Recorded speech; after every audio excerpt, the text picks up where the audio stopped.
Some would Recording argue in that progress. that's beneficial. I'm not sure that it is. Anyway, we're going to get started. So this is a joint meeting of the Programs and Services and the Finance Committee for the purpose of to take up the school budget. So what I'm going to do first is I'm going to introduce members of the committee, members of the council who are here. Then I'll read the items that we're evaluating into the record. We'll then hear a presentation from the superintendent and the chair of the school committee, and then the counselors will discuss that budget.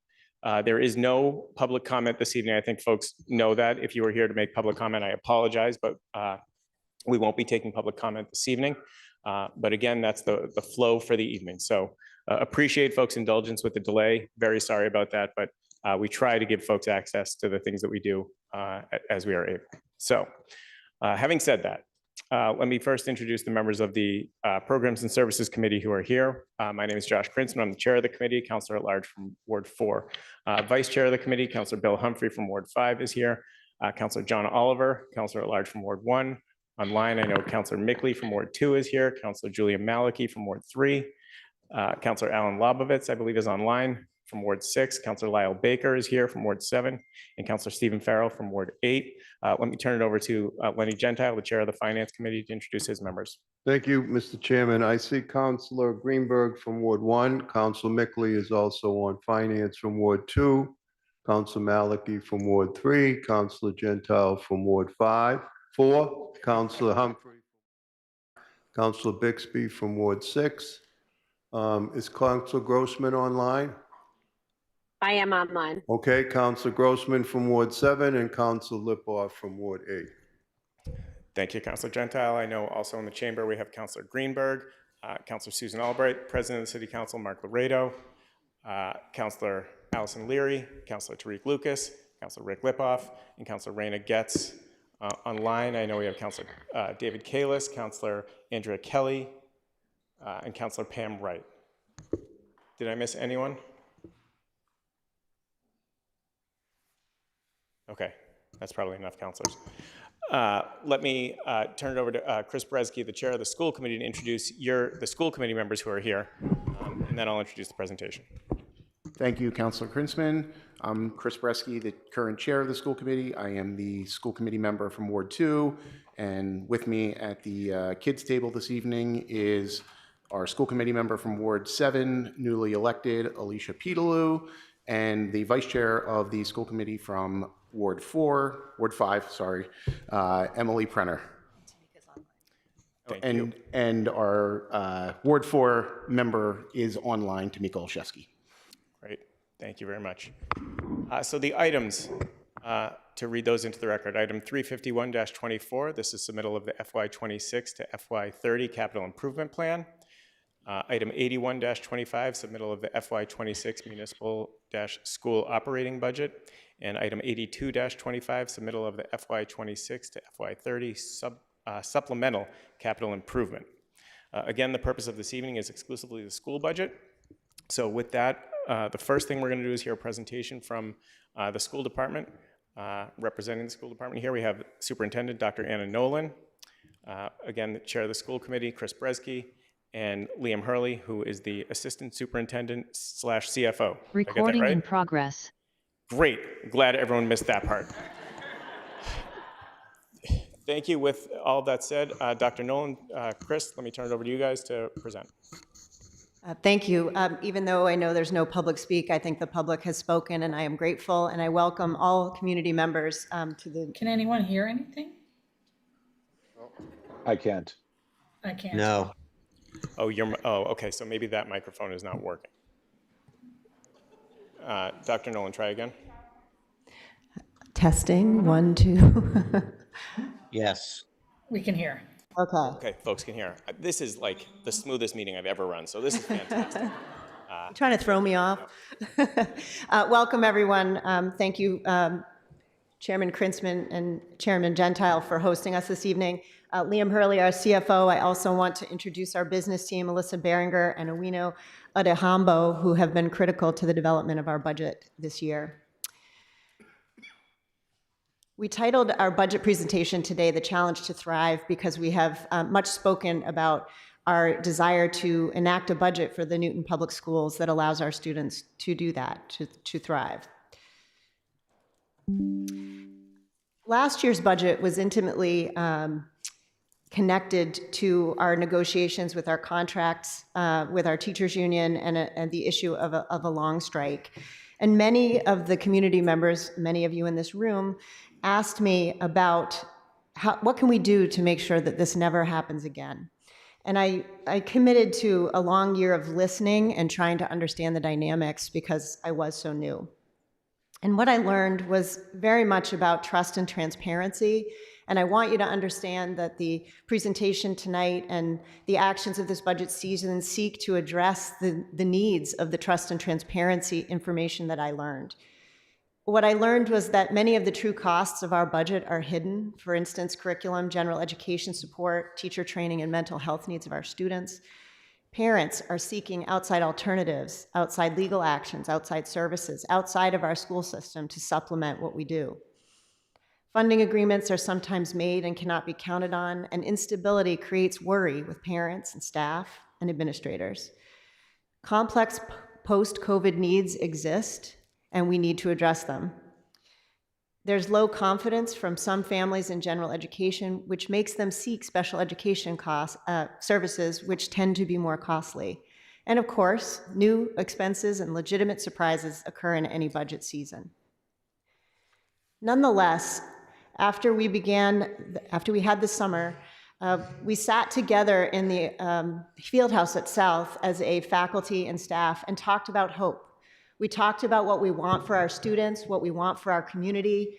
We engaged as a community, stakeholders from across the city, to create a portrait of a learner, which defined the qualities that we desire for all of our graduates of the Newton Public Schools.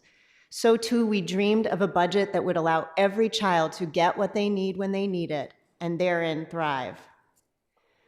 Last year, this committee created an education stabilization fund for the use of the schools.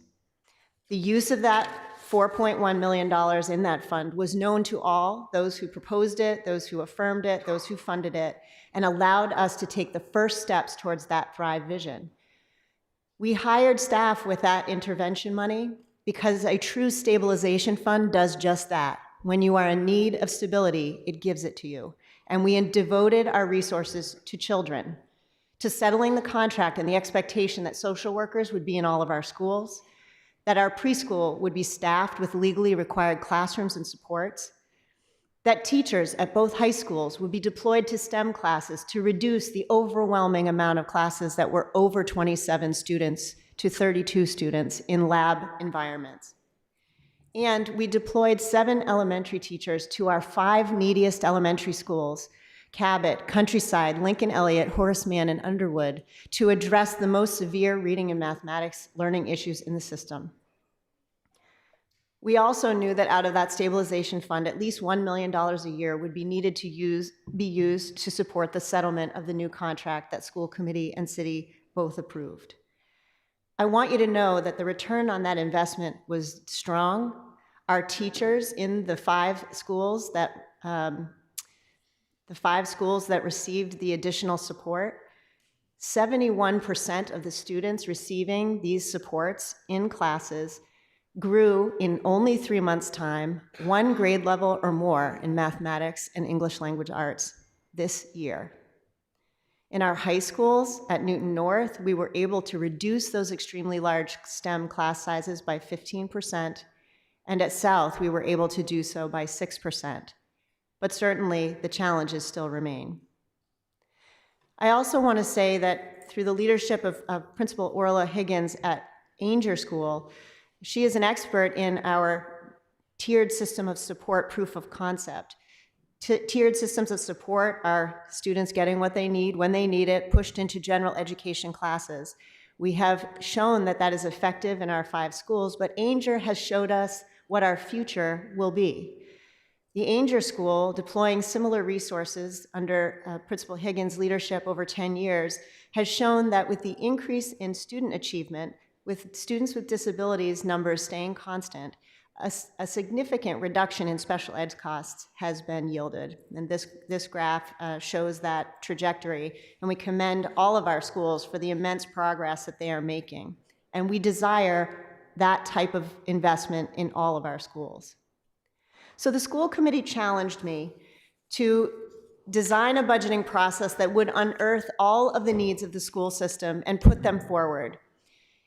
And so in doing that, we started with a zero-based budgeting process. We did not simply roll over last year's budget and add a percentage. We said, do we really need each aspect of this budget? We incorporated feedback from the community, surveys, meetings, and 4 new leaders joined us in the administrative team, and they did entry plans which mapped stakeholder feedback. In addition, each of our principals had, for the first time ever, individualized meetings to bring forward the specific needs for their campuses and their students. And they came up with approximately $18 million of improvements and sought us to move away from headcount budgeting and to move to needs-based allocations of district resources. We were feeling very excited in the fall and put together a Thrive budget that, for example, does things that other schools in Metro West do. Early college options, expanded career vocational technical, exploring the first steps towards universal preschool, more mental health and behavioral supports for students during this post-COVID time period, just to name a few aspects of it. It also brought to light the amounts of the school budget that are not actually put in the school budget each year. Things like substitute costs, things like regular maintenance or replacement of arts materials like lights in the theaters or kilns or pottery wheels, musical instruments or science experiment consumables being replaced each year. We want those types of opportunities and guarantees, and that composes the vision of a Thrive budget. Cannot see this. Contracts were settled last year in February of '24, and plans and promises were made. The budget backdrop was that a unanimously approved budget from our school committee supported us with use of stabilization funds, and more experience with the budget, of course, leads us to understand that while the budget was settled, there were certain amounts of money budgeted for salaries for our teachers, and we've spread those monies out over a 4-year contract instead of what was planned for a 3-year contract. And so we learned that in the district, or I learned in the district, that each year a budget is based on savings that come forward in the prior year's budget, which means you actually have to stop spending or save in the current year in order to balance the budget for the next year. There was $5 million available in last year's carry forward money because there were specific funds reserved in order for us to be able to settle our contracts with our educators. This was an atypical amount of carry forward money, but it was a planned use for FY26, this budget moving forward. We also received a special education bridge grant last year, which like everyone in the Commonwealth, a 14% out of district placement special ed tuition increase was shocking. And the city stepped in to help, and we're grateful. Unfortunately, those costs did not go down in subsequent years, and the state did not realize its 75% reimbursement rate. So those, the bridge to which the 1.4 million was supposed to take us never arrived. And so the funding was taken away, but the cost did not go away. Also, as part of the contract agreements, I was challenged by the mayor and by our team to find efficiencies of $2 million this year, and eventually leading to $5 million of permanent reductions within a 5-year time frame. I'm happy to say that the budget proposal I put forward does indeed meet that target of the $2 million savings before we even proposed the budget. So you can see, while we were dreaming of our Thrive budget, we knew that rising costs and increased complexity of student need, these issues of carry forward and potential loss of federal funding, accompanied with our desire to continue proactive versus reactive maintenance, put a lot of tight squeezes on that vision. And counselors, I've put some details for all of those drivers here for you to read about. I have presented on those in depth specifics about how much salary increase, how much special ed increase, and that is all embedded in the budget proposal I lay before you tonight. So despite all of the planning, we found ourselves with a budget gap this year. Additional drivers, of course, were increased costs in healthcare, the state special ed reimbursement for both tuition and transportation was not what it was supposed to be. Actually, a 35% decline in transportation reimbursement hit us very hard, and just an increased need for special education transportation across the system. In addition, we tried to bring forward those costs that were not actually written into budgets from prior years. For example, maintenance costs, we put a modest increase of $135,000 into the budget. Substitutes, we have never fully budgeted for the actual cost of substitute teachers in the district. And curriculum consumables. So science classes need to be refreshed with supplies each year, and those costs were never baked into any recurring budget. And of course, I remain deeply concerned that our budgets are based on saving money in the current year, which means that whatever the allocation is, we have actually much less than that to spend on the day-to-day operations of the system. So knowing that we live in an ecosystem that is not just schools, but that has to serve all of city services, I put together a level services plus budget. Level services means that we are doing what we did last year, but it's slightly more expensive because contracts go up, pay has to go up, contracts with transportation and food service, all of those pieces go up and make the operations running that much more expensive. We've not added services here. We did add those things I said were hidden costs, and that's the plus in the level services plus budget here. I also want to say that many hard decisions were made prior to actually proposing this budget. So we looked internally and said, where can we make internal reductions and take on greater risk in a way that does not further the budget problems and lack of transparency I mentioned to you before. The school committee voted to raise fees in a variety of ways these past years, resulting in an additional $750,000 of annual revenue coming to the system. And the school committee voted to scale back on providing transportation services to students attending private schools, saving $250,000 each year. We were providing more service to students in Newton than what the state required, and now we were simply scaling back to the state requirement. And of course, there was non-contractual Medicare Part B premium reimbursements were phased out for retirees, which saved $1.5 million annually. Again, not a requirement, so the hard decision was made to let go of that expense. So in a budget that is 88% staffing and salaries, there is very little left to cut but positions, and the administration and the committee believes that further staff cuts from here will have a meaningful negative impact on students. So to that end, while I dreamed of this budget in green and was hoping we were going to hit blue, I proposed a level service plus budget, which is listed in yellow. The current allocation from the mayor and the city unfortunately has us in the red into a budget that does force cuts, even though it is an increase in an allocation from the prior year. So 3.65% up from the last year, but it does not even allow us to stay at level services or level staffing. So with a few revisions by the school committee, this is the budget and its composition that was proposed by me and accepted by the school committee.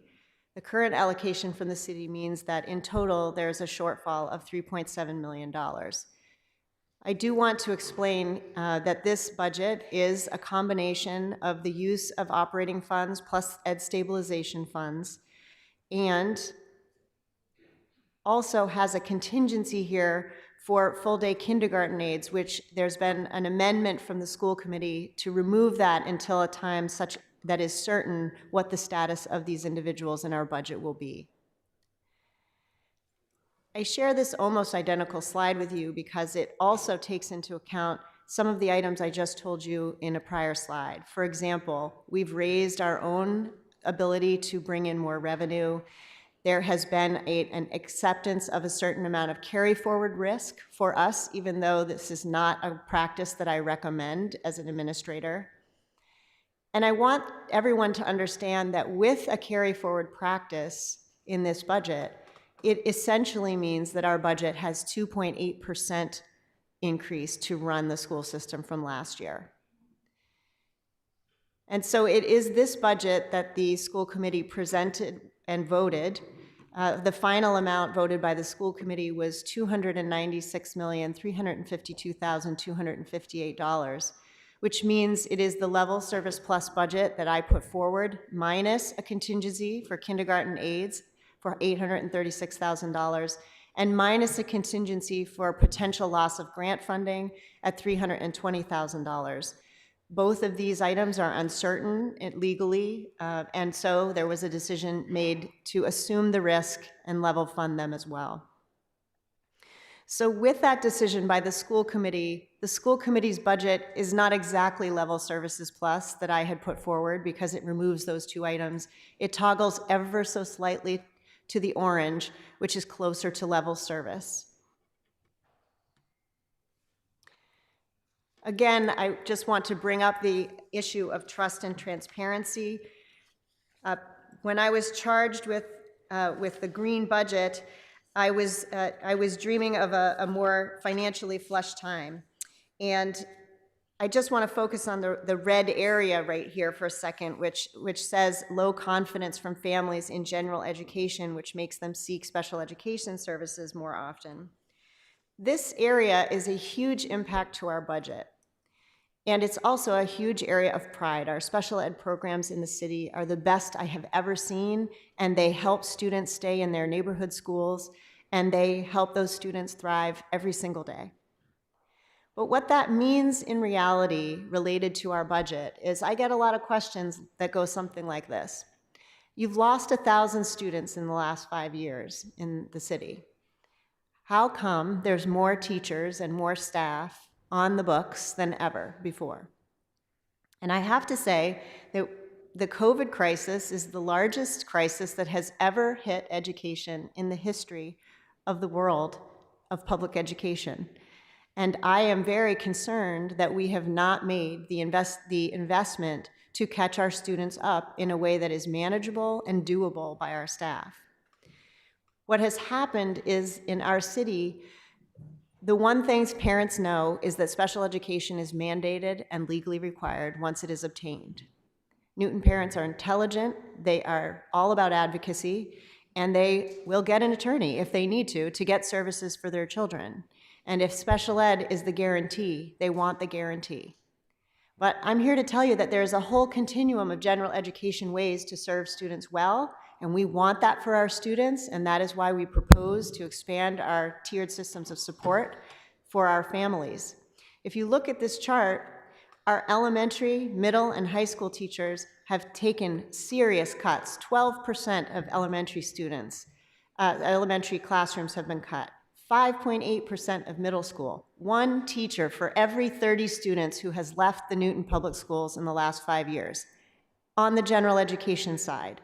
And we have had to add those services in psychologists, social workers, speech and language, special education, and those types of supports in order to stabilize our young people. Just remember, our 5th graders started kindergarten online. And our 5th graders right now look very different from 5th graders that I have been educating for the last 30 years.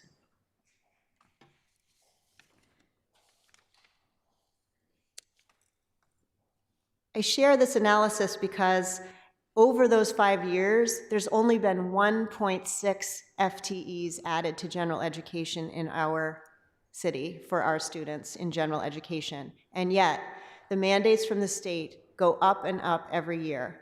Requirements for athletic trainers, curriculum expertise, attendance officers, assistive technology staff, medication administration, college coaching, physical screening, mental health support, board-certified behavior analysis, sheltered English immersion training. These have to happen in every single school, every single day, and they did not exist 15 years ago in our schools. I have been asked by many members of these boards that sit before us now about Unit C employees, which are student services supports, and the change since 2019. We have added 89.4 positions in student services, and those are primarily counselors, social workers, and psychologists, 50 program aides because of the creation of 5 sub-separate programs, which means programs that operate in our schools that keep students from having to be placed in another school outside of our district for exorbitant costs. Remember when I shared that 14% increase in tuition in 1 year? Making programs like this guards against that type of volatility. And in a district that needs stability and needs children to be taken care of in their home district, these programs were a strong investment, but they don't come without adding additional people. And so we do have very large numbers of Unit C staffing, but until we win the trust and transparency game with parents on the general education side, we will continue to have to invest in special education resources. And I don't know about you, but I'd like to get these students before they become special education needy students. And so to that end, we do have a plan for how we might decrease costs, and that's by short-term investments in general education right now. We've been successful with our out-of-district placements, bringing back 40 students since the fall of 2019 back into those programs that we just told you we built so that students wouldn't have to go out of district. The problem is the tuitions keep going up and up and up, even though we have fewer and fewer students who are attending. It's a very volatile market, and it hits every budget in the Commonwealth this way. One bright spot for our savings is that we have a career technical education and vocational high school within our high schools here in Newton. It's an amazing set of programs, and we have dreams of expanding those programs to include medical assisting, information systems certifications, and dental assisting. We can't do that right now because of the budget situation that we're in, but let me tell you about the programs we're already offering. We offer several shops, 10 of them, and I show you here that it actually costs quite a bit of money to run a CTE high school all by itself. Here are the 3 biggest ones around us. 24 million, 37 million, 15 million. We run our CTE budget of 900 students, so that's 500 full-time students and 400 students taking shops on the side for $1.8 million. So this is a real bargain for us and gives our students just a wealth of different opportunities and potential certifications where they can launch right into the world of work right out of high school. So aren't you jealous of the challenges of my leadership today? That you have to retain educators, staff, and families who are reeling from COVID and may simply quit or gear up instead of gearing up for an exhausting conflict like fighting for funding for the budget. We have to make tough budget decisions and think about overrides and bond passages and what's happening with our buildings. We have to compete for students now. On the landscape of educational savings accounts and vouchers, and here in Newton with many private schools within our borders, we need to be competitive to keep students and families in our system. And we need to differentiate resources. The COVID impact means that the learning range need of students is wider than ever. It's always been wide. Every time I taught 20 years ago, and there was a huge range then. COVID has only widened that range. We need to add resources to keep that range smaller. And we're navigating some pretty unstable political environments. Our unique challenge, of course, is to restore trust in schools and services and remain the beacon of excellence that attracts residents, businesses, and partnership to the Newton schools. This is a great system. We've lost our collective greatness and trust in that greatness, and I want that back for our city. Unfortunately, this budget is going to be a setback for us if the cuts are enacted as they must be. In addition to the cuts that I recommended, we will have to, without the allocation matching the voted school committee budget, make additional reductions. And that will result in another 19.78 FTE, which I've listed here, which includes additional student services teachers and supports, elementary teachers, elementary special teachers, and digital media literacy teachers. It also means that some of the additional auxiliary stipends, professional development, late buses, scholarship testing that we pay for so students don't have to, and MCAS stipends will be eliminated. And it means that a spending freeze started right now, this week, on our current year to further rein in expenses to pay for next year. We are draining our revolving accounts and carrying a risk of unbudgeted expenses in substitute teachers and facilities. We are grateful for $5 million of offered funds from the city. It's hard to look at $5 million and not be grateful for any benefit to the Newton schools. But that said, in order to be eligible for $1.7 million of additional funds, so we don't have to cut those positions I just mentioned, we were required to give a list of capital needs. There's been a proposal to fund $2.5 million of items out of one-time funding by the mayor, which we certainly want for our buildings and our city.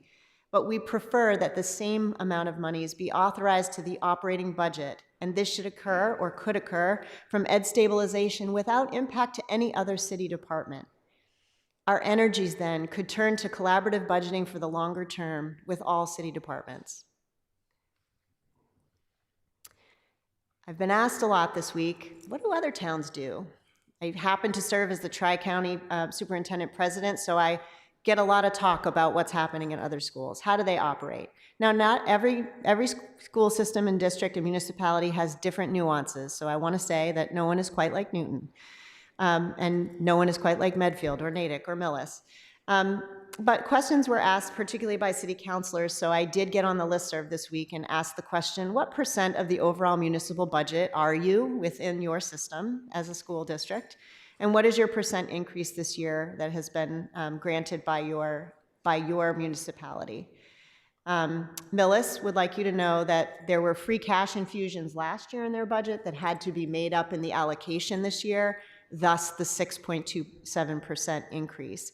But even that's a good story to tell, because if one-time cash infusions out of free cash are used, they must be made up at another time or they become a deficit in a subsequent year.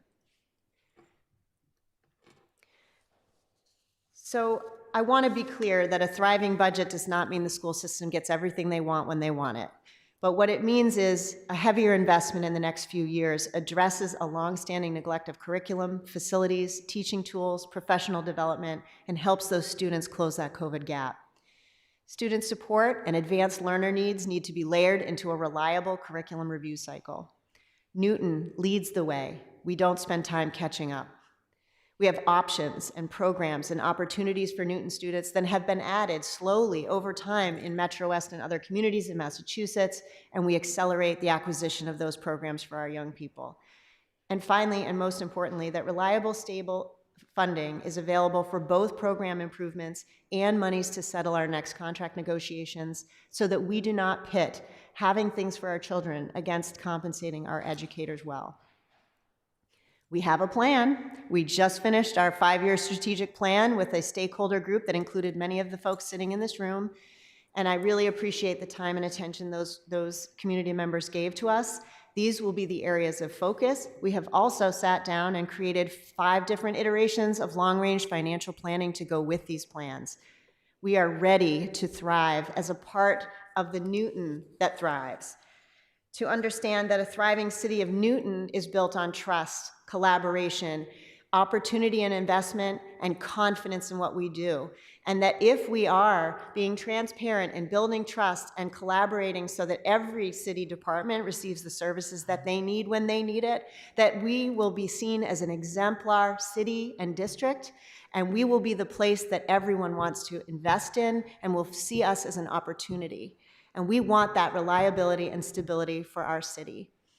We are one of the largest employers in Newton, the Newton Public Schools. We are the largest food, transportation, mental health services provider, and we are the main provider of academic programming, athletics, and arts programming. We look forward to solving the budget crisis and educating our students well in the coming years. Chris?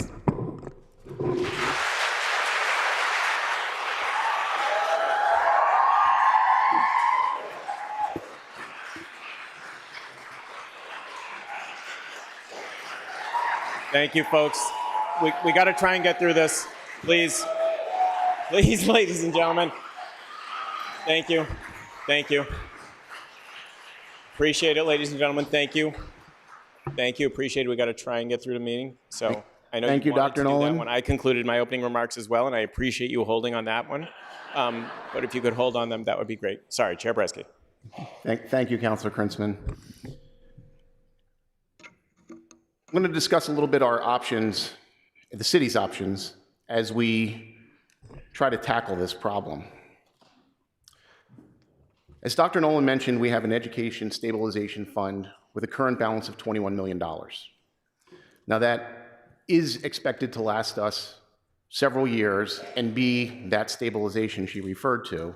It's not money we can just pull down all of that to solve momentous problems, but it is $21 million that is available for the city to allocate. The city currently has a free cash balance of $13 million. Free cash is simply the excess of city revenues in a given year over its expenses.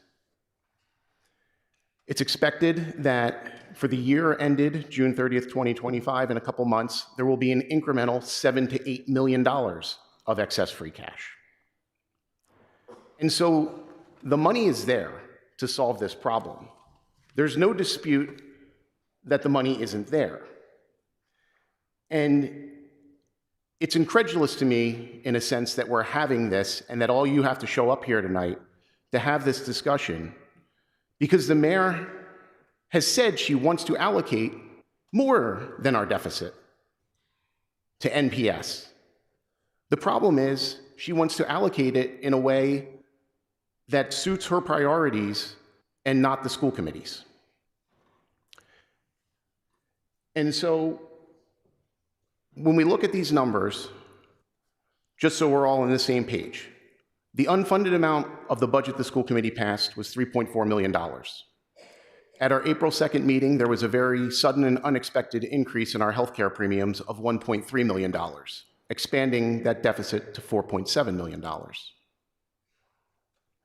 The mayor has proposed $5 million of free cash appropriations.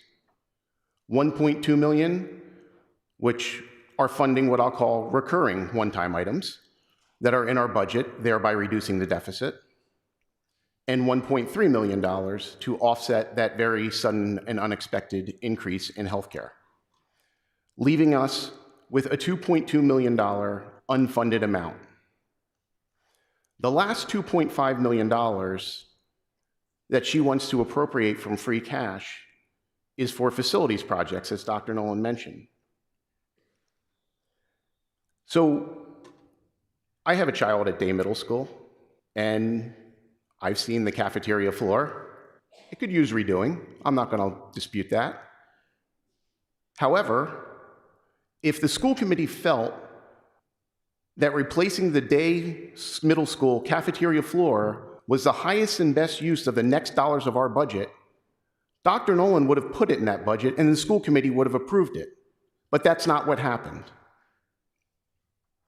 So all we need to solve this problem is for the mayor to simply say, school committee, you should exercise your statutory authority in determining where the funding to NPS gets allocated. That is your job. That is why you're elected. If that were to happen, we could all go home. We'd all have much more pleasant Thursday evenings. A final point on kind of how we are where we are. NPS has been growing at a slower rate than the city budget overall.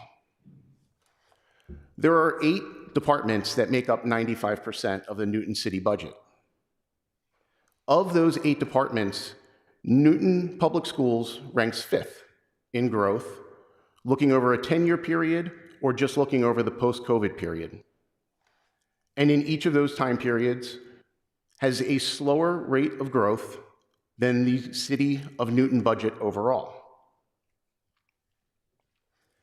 And so, in asking the City Council tonight to support the school committee's approved budget and implicitly saying that yes, Dr. Nolan is better able to assess what our kids need than is the mayor, I want to assure you that we are not building a bridge to nowhere.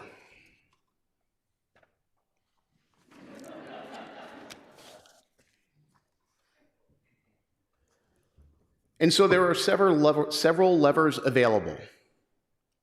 We will continue to seek efficiency. Dr. Nolan spoke about that in length. I don't think I need to talk about that further. Looking at that slide I just showed you, the city has capacity for an increased annual appropriation to NPS, but that will require honest budgeting. It will require no more off-the-books expenses and off-the-books funding. The $1.3 million of sudden and unexpected health care, as it currently stands, would reside off our books and would get funded as if it never happened. And next year, when we get a percentage increase applied to our budget, it's not off the base that includes that 1.3%. It's off a smaller number. That math doesn't work. Finally, as a city, we need to rethink our approach to defeasing our retiree liabilities. That means it might be time to ease off the gas in the rate of growth of our pension funding.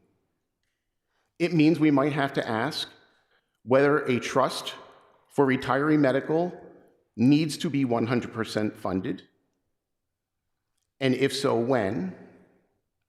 And I will just point out that is a very different liability than our pension. Our pension is a statutory obligation, and it has to be funded by the year 2040. Our other post-employment retiree benefits is not a statutory obligation, it's a contractual obligation. It does not have to be funded by any date. If you look at S&P 500 companies, their pensions are 100% funded.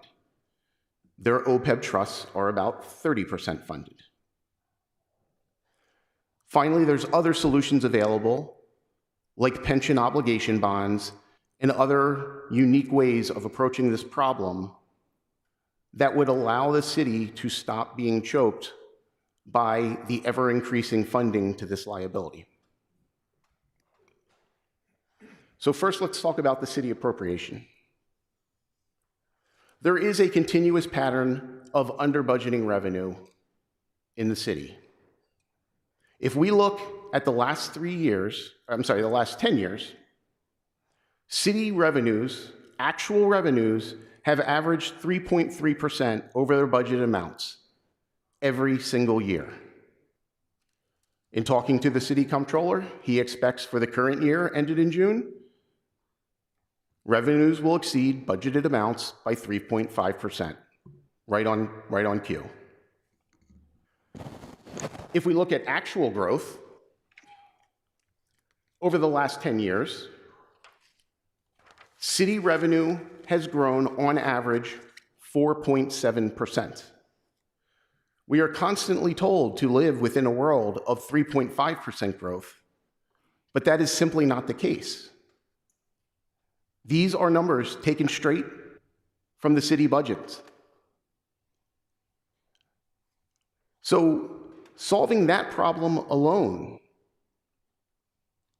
if our budget over the last 10 years had grown at the rate of growth of city revenues, our budget would be $20 million higher today. And once again, And 18 million was what the principal said solved their issues. thank you. And once again, we'd all have something better to do with our Thursday night. Just as an example here, and just so you know we're not off base. When we negotiated the Education Stabilization Fund with the mayor back in December of 2023, trying to get more money to solve our contract with our teachers, we put forward to the mayor and her team our projections for year 24 revenue. What you see on the screen right here, this is taken directly from the city's long-range financial plan. It shows the 2024 budget of city operating revenues at $487.5 million. This is the exact slide we showed the mayor in proposing a larger allocation for NPS. We forecast $507.5 million of revenue for year 24. These two documents were published 3 months apart, both in the first half of for year 24. Our estimate was nothing more than looking at recent growth rates and applying a market level of interest rates. So two very different projections. Let's see how we did. The city budgeted revenues were $21 million below actual revenues. The NPS forecast of revenues, $0.8 million below actuals. We are not making this up. This is just simple math. These are the real numbers. These are straight from the city's reports. So let's move to retiree obligations. And someone had a really great way of thinking about this. And I'll read this quote, part of this quote here. Over these decades and their unknown economic cycles, we will have to find the right balance between expenditures on city services and pre-funding paying retiree benefits. I couldn't agree more. That was from here, a primer on the City of Newton retiree benefits written by Ruth Ann Fuller in April of 2014. And so it is about finding a balance. When have you pushed it too far where the city isn't able to provide the services that its citizens expect? We all should be investing in our 401ks, but you're maybe going to think twice about doing that when you can't put food on the table for the kids. And so this is the city's current plan, again, straight from their books, for funding pension and OPEB liabilities. You'll note it has a giant $20 million windfall for the city once the pension is fully funded, and then things start ratcheting up again. I don't know about you, but I don't personally budget my household this way, where I'm going to squeeze everything so tight and then have a massive windfall. So we've thought about a couple different scenarios. One, where you say, we're currently funding $50 million into pension, you hold that flat, and then continue to fund that into OPEB after pension's funded. Or, a strategy I prefer, you say we have hit our peak funding rate, gradually decline that to $40 million, and have that be your run rate for OPEB funding. There's nothing magical about $40 million, just as there's nothing magical about $50 million. These are just arbitrary numbers to get you to a certain amount of funding at a certain point in time. So if we think about that scenario where we say we're funding $50 million into our pension trust right now, and if we held that constant, our peak funding date would be August of 2033, and our full funding date would be in August of 2034. NPS with a 4% allocation would be fully funded, and there would be $34 million of excess cash for other city operations. For those of you city councilors who were here a couple years ago when I did my teaching on pension math. You may remember these little charts. And so I want you to know, for all the rest of you, I apologize. This is very exciting stuff, I know. But this is the same analysis. It is simply saying, how much does the city have to give to reach that end year market value of assets that our actuary says we need to be fully funded?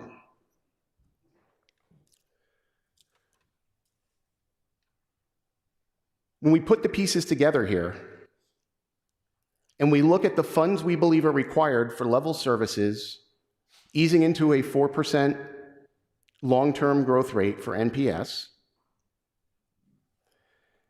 and we look at using our education stabilization fund and using a portion of our savings, or I shouldn't say savings, the freed up cash from lower pension and OPEB funding, we get there and we make one final true up in 2035, and the system is fully funded. This isn't a prescription. I'm not saying this is the only answer. This is just to prove the concept that this can be done. We are not asking for money. We're not even asking for more money. We're asking for the $2.5 million she wants for facilities and let us allocate it. But we're not asking for money just to keep going through this process year after year. This is a solvable problem if you have the will to solve it. And so, what I'm really asking from the City Council,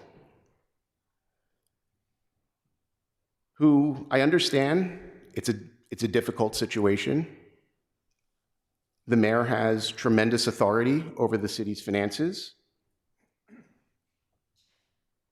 And I've grown fond of saying, she holds 51, she holds 51 of the cards. She doesn't hold all 52. So I'm asking the City Council to play the one card you have. If you believe in this vision, a vision that I haven't heard come from the Newton Public Schools for some time, and you want to see that vision funded, play that one card. Seek out that leverage to just say, Mayor, just let the school committee do their job. Let them allocate that $2.5 million, and we will go seek out these solutions. And you can do that by seeking to look at other line items in her budget. You can do that through seeking to deny her uses of free cash. But if we do nothing,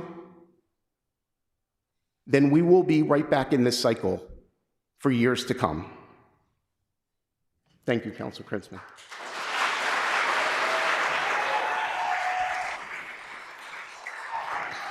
All right. Thank you.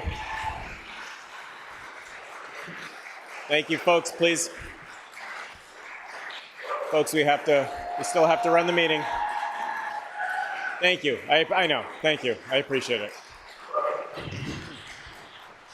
Thank you. Okay. So let me just sort of level set here. Thank you, Dr. Nolan. Thank you, Chair Bresky. Appreciate the presentation. The decisions before the City Council, let me level set where they are. And before I do that, let me just remind folks in the audience, there are seats up in the balcony for anyone who is standing and doesn't want to be. There are staircases right across the hall, and there are plenty of seats up in the balcony, so you're welcome to sit up there.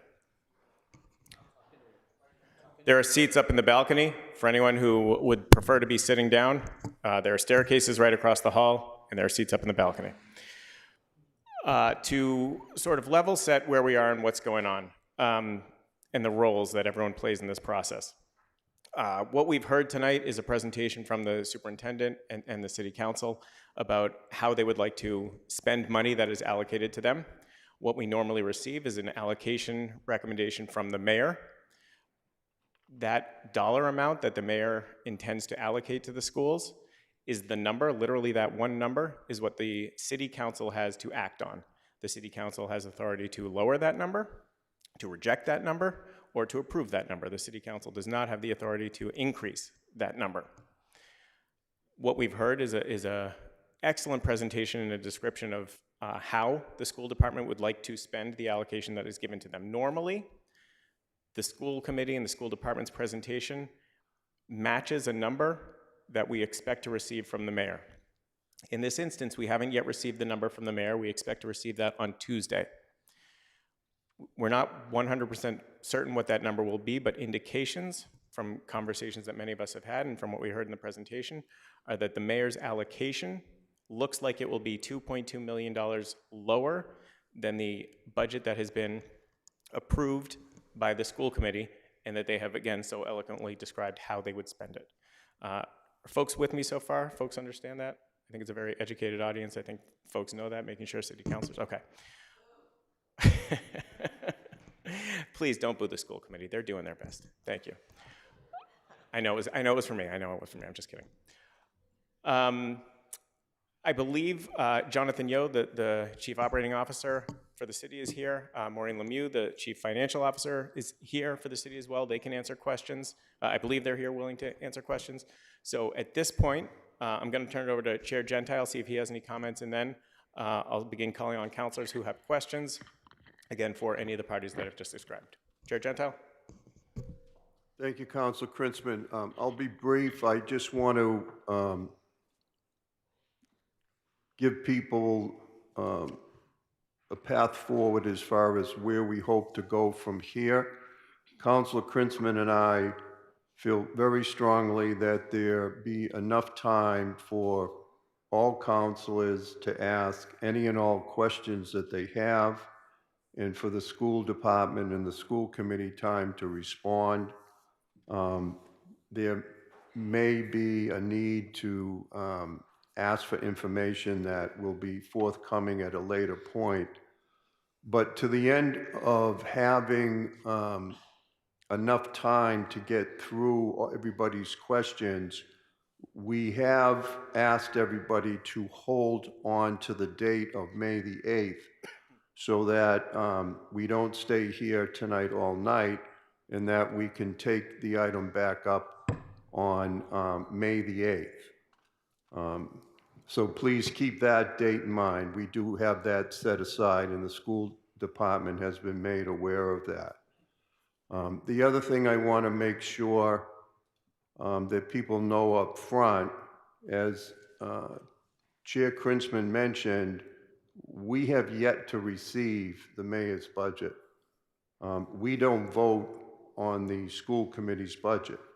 Our charge is to vote on the mayor's budget, and over the years, there have been many different attempts to influence that number once we receive it, and that's all fair game. So I am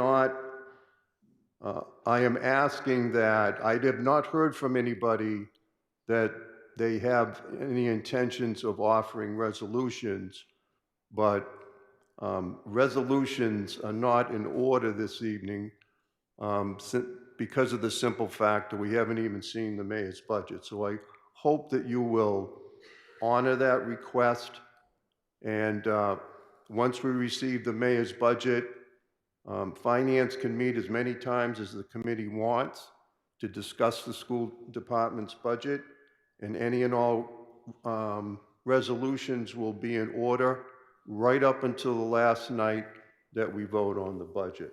So I just wanted to make sure that everybody was clear on that. Thanks. All right, thank you. Thank you, Chair Gentile. Okay, first I have Councilor Bixby, then Grossman, then Albright.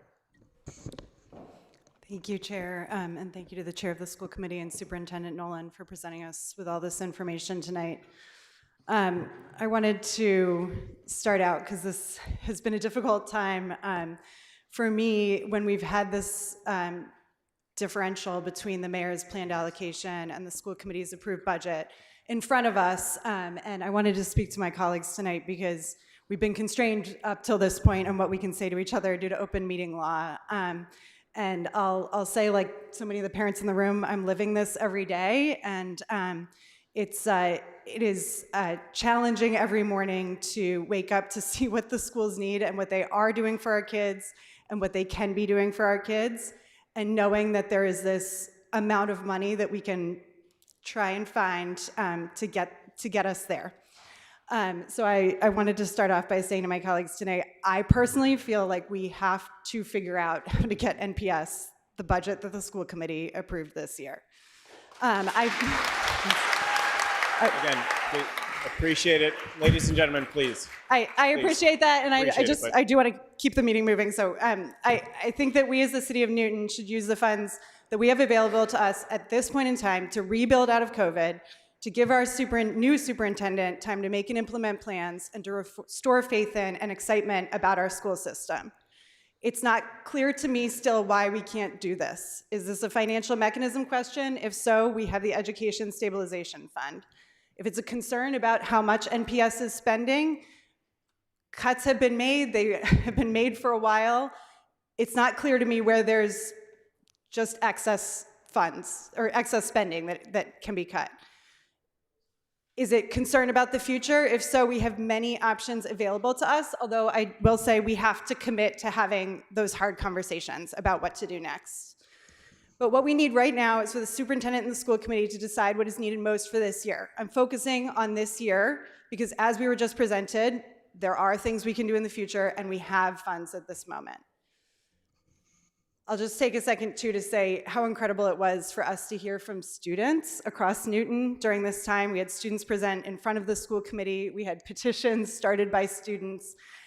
We are hearing from kids about what they need to see. And I just wanted to thank them for speaking up. And to the parents who have emailed and called in and asked for meetings, come to office hours. I know this is exhausting, and it feels like the last few years have been so hard. I'm in it with you, and I know that we can't keep picking away at our schools and expect them to thrive. We have to provide families with stability and a sense of where things are going. So thank you, and sorry for the soapbox, but I did want to also ask you to elaborate maybe a little bit on something that I feel like is a very exciting thing we've been doing and that could also work to restore that faith. And you touched on MTSS, multi-tiered systems of support, and you've talked about them in a lot of other fora, but could you elaborate a little bit on where you see that investment going for our schools? Thank you. Thank you, Councilor Bixby. So tiered systems of support is just a fancy way of saying that there's additional supports adjunct to regular education classrooms that allow students to be grouped in small groups and to get personalized attention and allow us to expand the reach of the average teacher within a classroom. So let's say little Liam Hurley here has some trouble with math. He doesn't, by the way. But once upon a time, he might have. And instead of Liam not able to get any assistance with that unless his parents purchase tutoring for him, we could actually assess him, which now we have assessments 3 times a year, mathematics and English language arts, kindergarten through 8th grade. So if we saw that Liam was dipping in his performance or was missing a skill area, we'd scoop him up into intervention services. And we would do 6 weeks and we would monitor it, and now we have the tools and the data dashboard to do that. The teacher teams would decide, has Liam made grade level progress? Answer yes, he has exited from that service and he is back on grade level.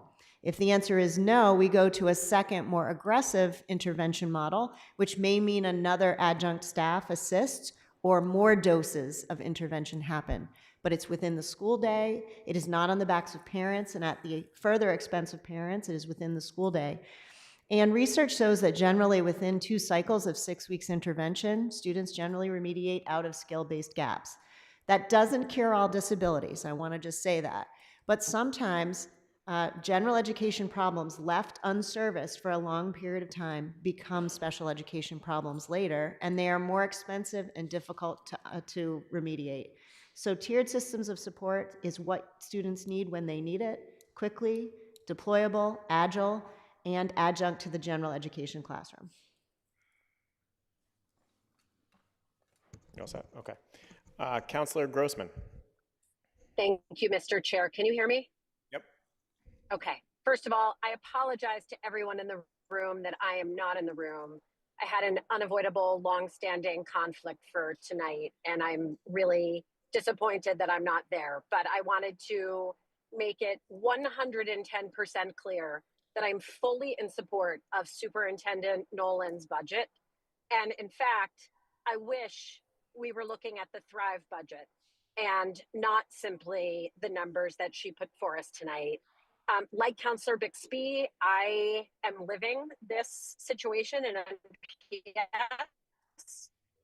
One of my 3 children, like Councillor Bixby, is a 5th grader who was in kindergarten, which I have spoken a lot with Chris Bresky about. And he's the first one who's made this point to me, and it's stuck with me ever since, is that I feel like these kids who are in our school system today are bearing the brunt of living in this period of time, having gone through COVID, are at this enormous level, such that it is cutting into particularly our ability to fund our general education budget. I also feel really strongly that we need to give the tiered systems of support a chance to work, because we are never going to be able to turn around this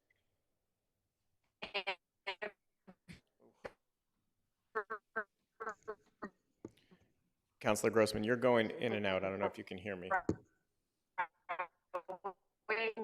Budget crisis that we've Counselor had Grossman, year after you're year. going in and out. I don't know if This you is can my hear me. 8th time going through this. I will try to just power through, and if it's not picking back up, I'll raise my hand to finish later. You're coming in at the moment. You can finish. Okay, all right. So I will just very briefly say, I feel like the kids who are in the system right now are really getting hit particularly hard. Sorry, we're losing you, Counselor Grossman. Students in other periods of time weren't, lived through COVID and through this pension allocation. Okay. Does that help at all? Turning off my video? No, we're losing you there at the end. I think if you get into a place with better reception. Is this any better? Yep. Okay, great. Final point, Dr. Nolan, I do have one charge to you, which is that it's just about 2 years ago that I was on the Ward Underwood task force, and you had just begun your position and put a pause and then a stop to that work because that task force was a total mess. But we are living in a situation where those 2 buildings, one of them, Underwood, is already 100 years old and Ward is nearing 100 years old. I feel very strongly, need to be talking in an increasing clip of speed about what our vision is for what our elementary school buildings are going to look like going forward, and what our educational needs are, and what our definition is of a neighborhood school, and if we all still believe in that vision of neighborhood schools. And I want to put that charge to you, because in 2 years, we haven't moved that ball forward at all. And while we have so many buildings that are in desperate need, these 2 buildings are really crying for help. And I will stop there. Please count me as an ironclad yes and a straw vote in favor of the superintendent's budget. Thank you. Thank you, Counselor Grossman. Ladies and gentlemen, please, no applause. Counselor Albright, followed by Humphrey. Counselor Albright. Thank you, Mr. Chair. So a number of us have heard from the administration that there were, first of all, thank you very much for the presentation from both of you. They were terrific and informative. But a number of us have heard from the administration that the sense that this year there were a lot of staff added to the schools, in the school system, and if you hadn't added all those staff, we wouldn't be in this position, or it wouldn't be as bad. And I think some of the answers to my question were buried in your presentation, but I think it's important for you to be very clear with us about where where those staff went. I know there were 14 teachers that went to the high school, 7 social workers, I think I have this right, 5 MTSS, and then 25 special ed aides. So that comes to 51 staff. There were an additional 12 staff that were in the category administration coordinators, student service teachers, and specialists/librarians. So those 12 staff, if you could possibly tell us what they were for and so that we could judge for ourselves whether or not they were frivolous, that would be very helpful.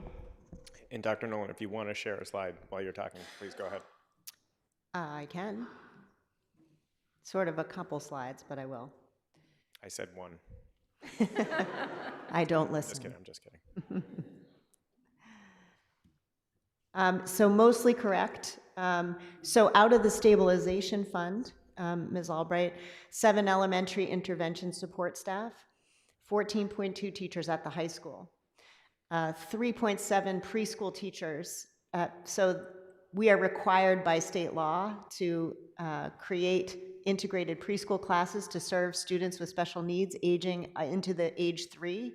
So this expense would have happened whether we had a stabilization fund or not.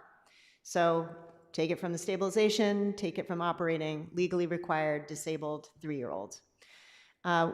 A person to actually coordinate the tiered system of support. So one person to do the data and to create the analytics and the dashboards and to create all of that for us and that infrastructure and to do the training.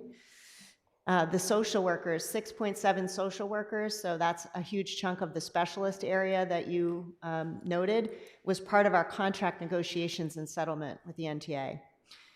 So those were required expenses that would have happened whether we had an ed stabilization fund or not. Again, the social workers. Again, the second slide I wanted to show everyone was that in the making of those 5 programs that are sub-separate special education, those have been coming on each year. Last year, programs came online that also had specialist and special ed staff. So just as we need to make a decision on neighborhood schools, if the system and the city no longer wants that type of in-house programming for special ed students and wants us to outplace, we will do that cost-benefit analysis. But my understanding of our system right now is the desire is to keep our students here, and the side benefit is well-trained special ed programs also serve general education students and also serve students who are not disabled. So that has been a longstanding core value of Newton Public Schools. These are not additions, for the most part, that were our choice. We were blessed to have the Ed Stabilization Fund to fund them. So that accounts for all of the staff, all 63 of those staff? That accounts for 63 staff, yes. Okay, thank you. Could I ask one more question? Please. So the MTSS. Can I add one thing, Councilor Albright, Yes. just on that last moment? I just want to say to you, though, that since 2019, there's only been 30 other staff aggregated into the budget over that 5-year period. So during COVID, which I have to tell you, as I surf the Metro West superintendent's work, people use their ESSER and ARPA funds to intervene on behalf of students and to remediate those learning gaps at a much faster rate than the city was able to here due to the use of those funds. So Ed Stabilization allows us to catch up in a way that those funds did not. So thank you for the opportunity. Thank you for that. And one other question. The MTSS, is that only in 5 schools? In next year's budget will only be in 5 schools? So the additional intervention staff to execute that appropriately, yes. And so is the plan, if all goes well, and we had the opportunity of hearing the other night at the PTO council meeting that there are school systems where MTSS has been in place for years, and we're just doing it as a pilot program. But is the idea that if it succeeds in those 5 schools, it would go into all the other schools as well in the Yes. following years? That was the hope, to begin to phase now to some middle schools and to additional elementary schools this year, but we were unable to do that. Okay. Thank you very much. I really appreciate all this information that you've been able to provide to us. It's terrific. Thank you. Thank you, Councilor Albright.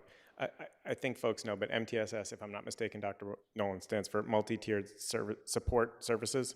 System Systems of support. To help students read. So next I have Councilor Humphrey, followed by Laredo. Councilor Humphrey. Thank you.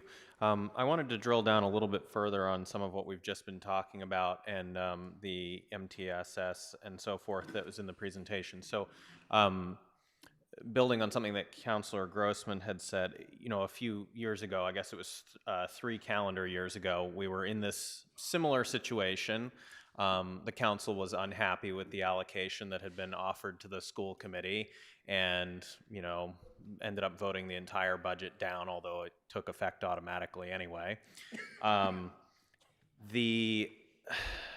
of the points that was made on our end during those discussions, and this was still relatively early after the lockdown year or so, was that essentially one cohort of kids was being sacrificed for life to balance the budget for that year. I think that was along similar lines to what Mr. Bresky raised and also what Councilor Grossman was talking about.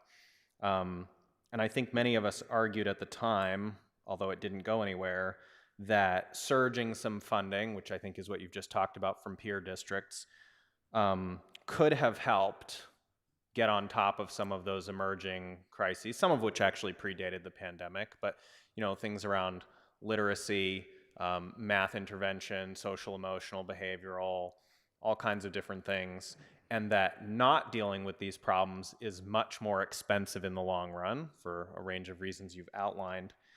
And it sounds like, correct me if I'm wrong, that it's still your opinion at this point that, and based on the data, that, and the proof of concept, that if we spend money on acute intervention for some of these emergent recent situations, that that helps us get on top of the situation, reduce our long-term costs, intervenes to get these kids back on track to where they need to be. Is that your assessment of the situation, that this stuff does in fact control the long-term problems and costs? That is my assessment, and I do feel that the staff has taken the leap with me in allowing us to do things like benchmark assessments and data cycles to review how we're doing so we can be as strategic and targeted as we possibly can be. We don't want to waste the teacher's time, we don't want to waste the parents' time or the kids' time. So I do feel like a short-term infusion for longer-term gain is necessary. And you would feel that if you had the resources that you needed for this type of early intervention, that would keep these, you would be able to get on top of the problems and potentially get them down to such numbers where you don't even need that much intervention anymore in the future, potentially. Well, I never want to forecast never needing intervention. Right. I don't know what the next challenges will be. What I know is tracking this extensively with intensive supports in 5 elementary schools brought us the results that I am super proud of, and that should give everybody real excitement about the momentum this district is building on closing achievement gaps. And I think we are ready to do even more. I'm assuming that you would disagree with the statement that Mayor Fuller made to a group of city councilors in a meeting on January 31st, 2024, where she said that it was not possible to get on top of these problems, and therefore we should stop trying. I would be surprised that she would say that, because she is a very intelligent person and knows that a good investment when she sees one. I just want to say I have the luxury of laser-like focus on the schools, and that's my job. And the mayor has to balance many competing priorities, and I respect that.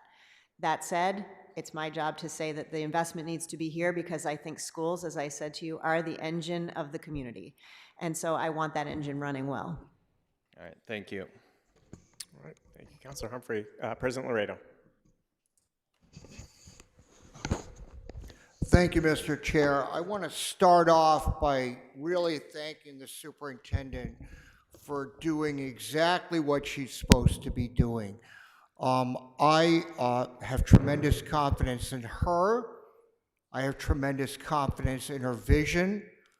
I think she's taken a system that frankly has had a rough go over a few years, whether it's COVID, a strike, a failed override, some loss of trust, which is unfortunate. And I am very heartened by the effort she's putting in and the vision she's put forth to make our system a great system, because it is a good system, but it should be a great system. And I'm very confident that under her continued leadership, we are going to get there. So I think that's really an important place to start.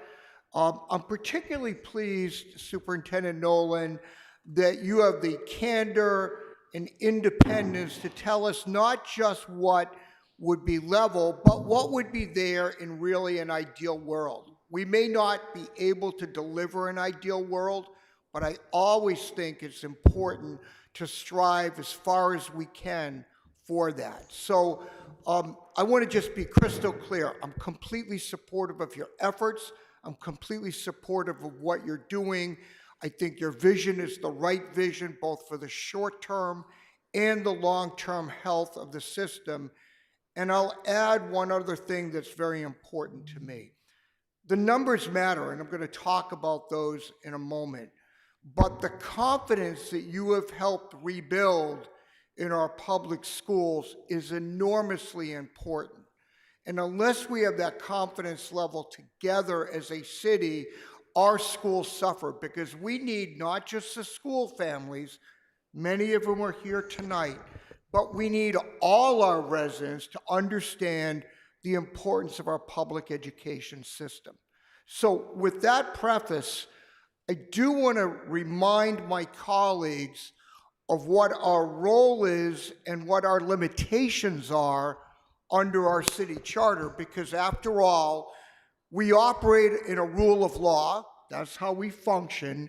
And we have certain obligations and we have certain limitations. So as the chair reminded us at the beginning of the meeting, we have zero power to increase the budget to the schools.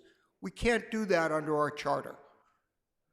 We can cut, that's our prerogative, but we can't add, nor can we shift. And even if we vote down a budget, as we did, as Councilor Humphrey said several years ago, the budget under our charter, our law, still goes into effect. So whether we like that law or don't like that law, that's the law that we operate under. We do have, as Chair Bresky indicated, the ability to decide whether or not to approve a free cash allocation. I don't think that's before us this evening. The mayor's given us some indications of what she would recommend for allocations of free cash. I think it's incumbent on all of us to think long and hard about whether we think that's an appropriate use of free cash funds, understanding that if we reject those appropriations, that does not necessarily mean that that money will then be funneled back into the schools. Two final thoughts here. One, whatever the mayor's allocation ultimately is, that's what, like it or not, the school system's going to have to operate under. That's the way our budgetary system, our charter system works. So we have to be cognizant of that. I do think we as a council have a very important role in terms of expressing our opinions, just as Chair Bresky did a moment ago, as to how he thinks we might approach budgeting differently. I will share my opinion with my colleagues that given where we are right now, I personally believe there'd be a far better use of the free cash directly to support the initiatives that the superintendent has identified. And I say that not because I think free cash should be used unilaterally for operating expenses, but we are in fact using free cash for operating expenses. We're using it to fund in part a health insurance increase. That's an operating expense, not a one-time expense. So I am comfortable with that, and the added reason I'm comfortable with that is I think it's critically important at this juncture that collectively we as a city show support for our public schools. And I think that's very important. So I just want to let you know where I stand. I want to remind us that we operate within constraints. We have to obey those constraints. That's the law. But we certainly have a role during the course of our budget deliberations to proffer our opinions to the mayor, as I think many of us have done and are doing again. Thank you, Mr. Chair. Thank you, Councilor Laredo. Dr. Nolan, did you want to? I did. Counselor Albright, I have one reminder from Assistant Superintendent Hurley that the year before I arrived here, 40 positions were cut out of the Newton Public Schools budget. So the 60 was to restore, plus the 20 positions that were noted for contract negotiations and settlement. All right, next I have Councilor Baker, followed by Gentile, Greenberg, Lucas, Kalis, and Mickley. So, Councilor Baker. Thank you, Mr. Chairman. First, I want to just say how much I appreciate not only the presentation this evening, but also some of the comments that I was privileged to hear from parents about the importance of education. My children went through Newton schools, but that's a long time ago. But I think the point is that they are, as the superintendent indicated, the engine of the community. I think part of the challenge of this process is that we are speaking not just to those of you in the room, but all of the citizens of the city when we pass the budget. And we have representatives of the mayor here tonight. Mr. Chair Bresky has presented some materials which I don't think were part of the packet. And the superintendent's presentation was certainly the budget as a whole, and we have the document here. But I hope that document and that information can be made available to all the members of the council so that we can take a look at it in more detail. But I think I would like to entertain some comment, if there is any, from the administration in response, because while I'm very much impressed with the quality of the superintendent's vision and the support it's received from the committee, my understanding is the school committee did not vote unanimously for this proposal. And I think as a matter of trying to make sure we understand where we are before the mayor presents her budget, that we have some sense of what the other issues are that may be on the table that we don't hear. So I don't know if that's an appropriate process point, Mr. Chair, but I'll leave that up to you. No, as I said, Mr. Yo and Ms. Lemieux are here and have indicated a willingness to answer questions. Do you have a specific question that you wanted to pose to them? Well, I guess I would ask if there's any response that we should have, or Mr. Yo would like to make to the presentation that's made so far by the members of, the Chair Bresky and the superintendent. If not, then we'll wait for the mayor. But I did think it's important as a matter of fairness to have an opportunity to be heard if there was something to be said. Ms. Lemieux, did you want to? Yep, please.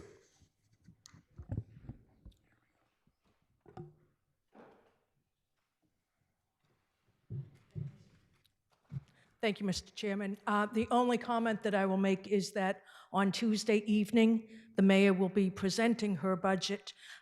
We certainly hope that obviously all of you as counselors are able to attend and that many of you here in the audience have the opportunity to hear the mayor's presentation.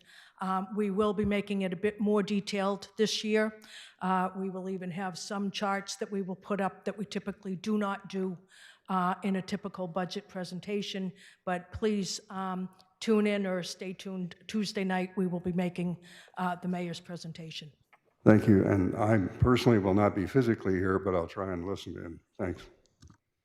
Councilor Baker, just want to caution you that I don't know if you've noticed, but there have been some technical difficulties tonight, so just be aware of that heading into Tuesday. Mr. Bresky, did you have a comment? Yeah, I didn't know if Councilor Baker wanted an answer on his comment or question about the vote from the school committee? That would be helpful. Sure. So the vote from the school committee was 6-3 in favor of Dr. Nolan's budget. As you can guess, one of those votes against the budget was from Mayor Fuller. The two other votes not in favor of passing the budget were from committee member Paul Levy and committee member Tamika Olszewski. And while I can't obviously speak directly for them, both members did speak fully in favor of Dr. Nolan's vision and what she's trying to accomplish here.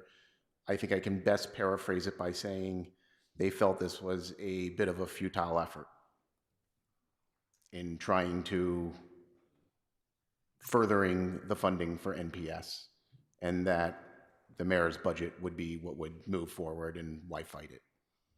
Thank you. And you will provide us all copies of your materials? Yes, absolutely. Thank you. All right, you all set, Councilor Baker? Okay, thank you. Next, I have Councilor Gentile, followed by Councilor Greenberg. Councilor Gentile. Thank you.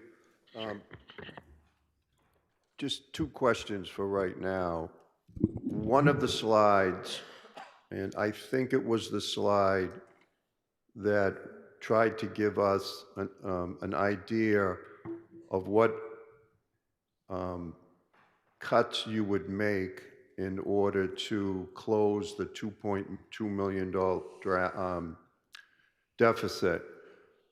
And I apologize, but there's been so many different slides and so many different numbers the last 2 weeks, it's a little confusing. But the one thing that I was hoping that you, I mean, clearly 5 elementary teachers, I understand what that means.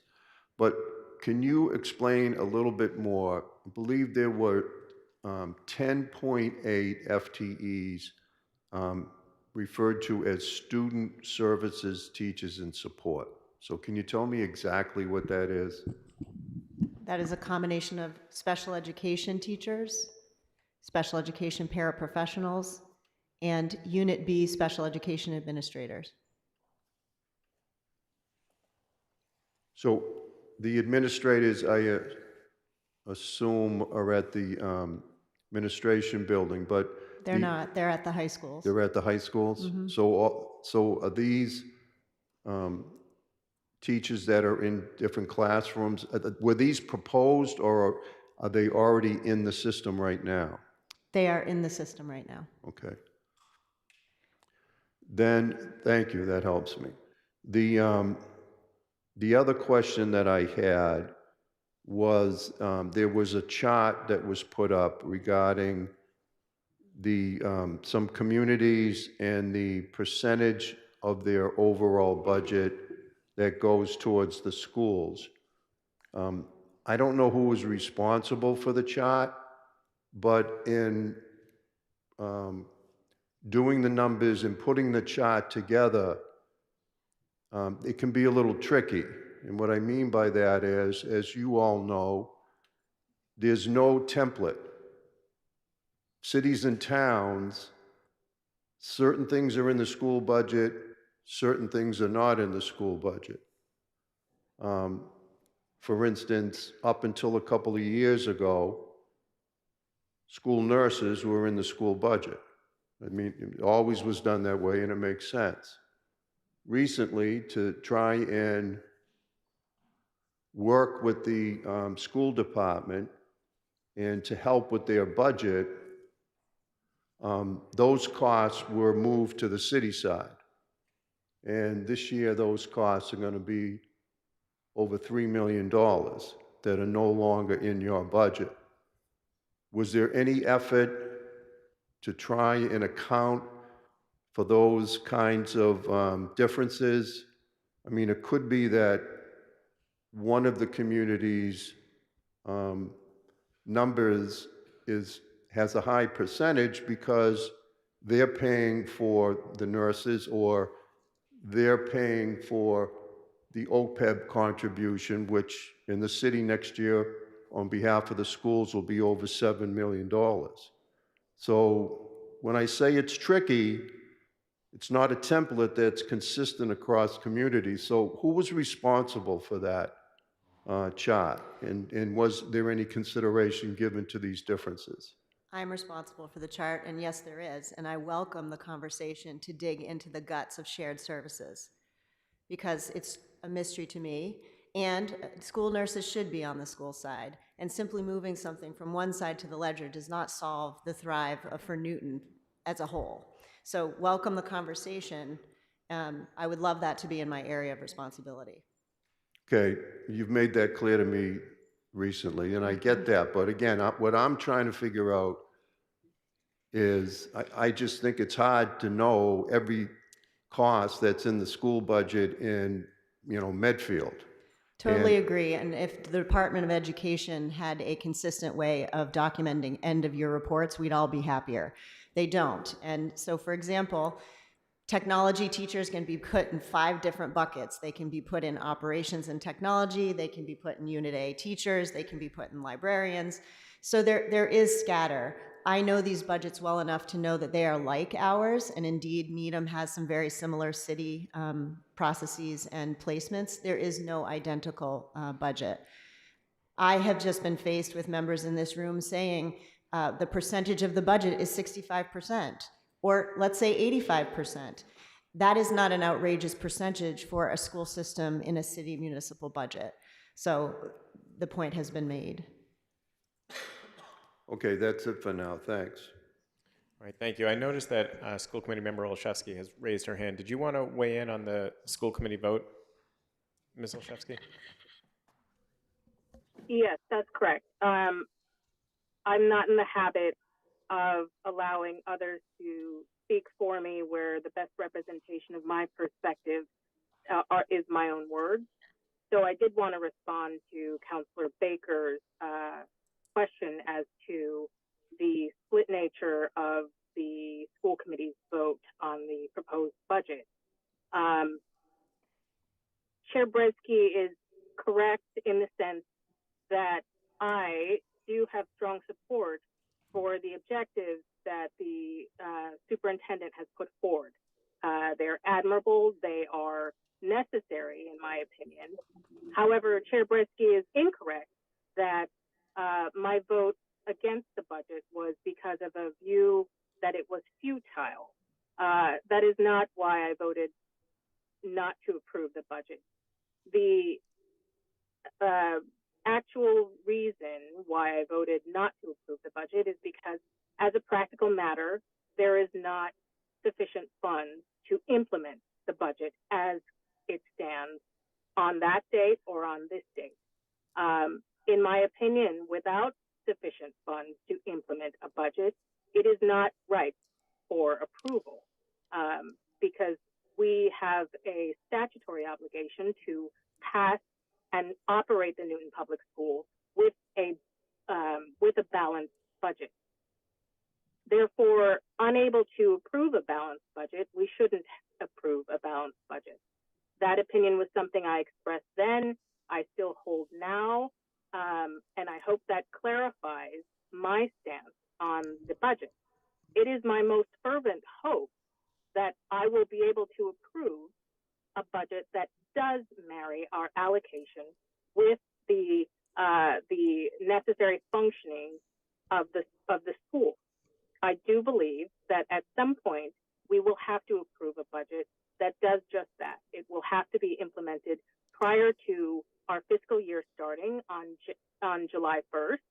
And I hope that we are in a position where there is no gap. And on that day, I will approve a budget.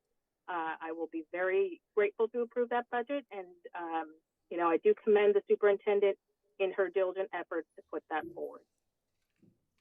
Thank you, Ms. Olszewski. Councilor Baker, are you okay? Did you have a follow? Okay. Thank you. I'll move on to the next speaker then, which was Councilor Greenberg, followed by Lucas. Councilor Greenberg? Oh, thank you, Chair. And thank you, Superintendent and Chair Bretsky, for your presentations. I'm just looking for some clarity on the numbers presented. We've heard lots of numbers in emails and in the budget, and so I just am confused about the full-day kindergarten aides is under litigation, I understand. When will that be decided, whether the school would have to fill those positions? So initially, the legal action was to be heard in March of this year. It has been moved to July. No one has any idea after that hearing in July what the timing of the decision will be. My fear is that it will be mid-year next year, and we will have to fulfill that contractual obligation without a contingency or a backstop for that funding. So the cost would be $836,000, correct? Correct. And that is not part of the 297.5? It is not. So what is the plan if you are forced to fill those spots? How would that be paid? I believe we will have to further reduce our budget because no other funding source has been offered as a backstop. Okay. And then the circuit breaker carry forward fund, I saw in your presentation that you'll be using $3 million for FY26. Is that correct? 3.3 million. Okay. Is there any money left over in that fund? So it's not a fund. I don't know if you want to handle this one. This is where reimbursements from the prior year's special education reimbursement from the state is held so that you can apply it in a subsequent year. It's also a place where you have only 1 year to spend the funds, and if, like a city has extra cash at the end of the year, if there's savings because you haven't hired someone or what have you, you can move it forward. Most districts prepay special ed tuitions in the subsequent year. Our district says, we would like you to stop spending round about March or April of each year so you can have savings to put in the carry forward. And also, we would like you to hire cheaper than you retire so that you count on those two sets of savings to balance the budget in the subsequent year. So right now, we think we will be stretched to hit 3.5 million. I understand some counselors have been looking at our back end through the comptroller's office and see that we have a balance there still. We have not yet paid our special ed tuitions for the full year, and that's where those tuition monies are held. The tuition monies are well at $16 million plus. So you feel confident that the 3.3 million is your max of what you can contribute to the FY26? That's the risk. We feel stretched at that risk. Okay. All right. And then my third question is for the administration. The free cash that is allocated by the mayor for the facilities of 2.5 million,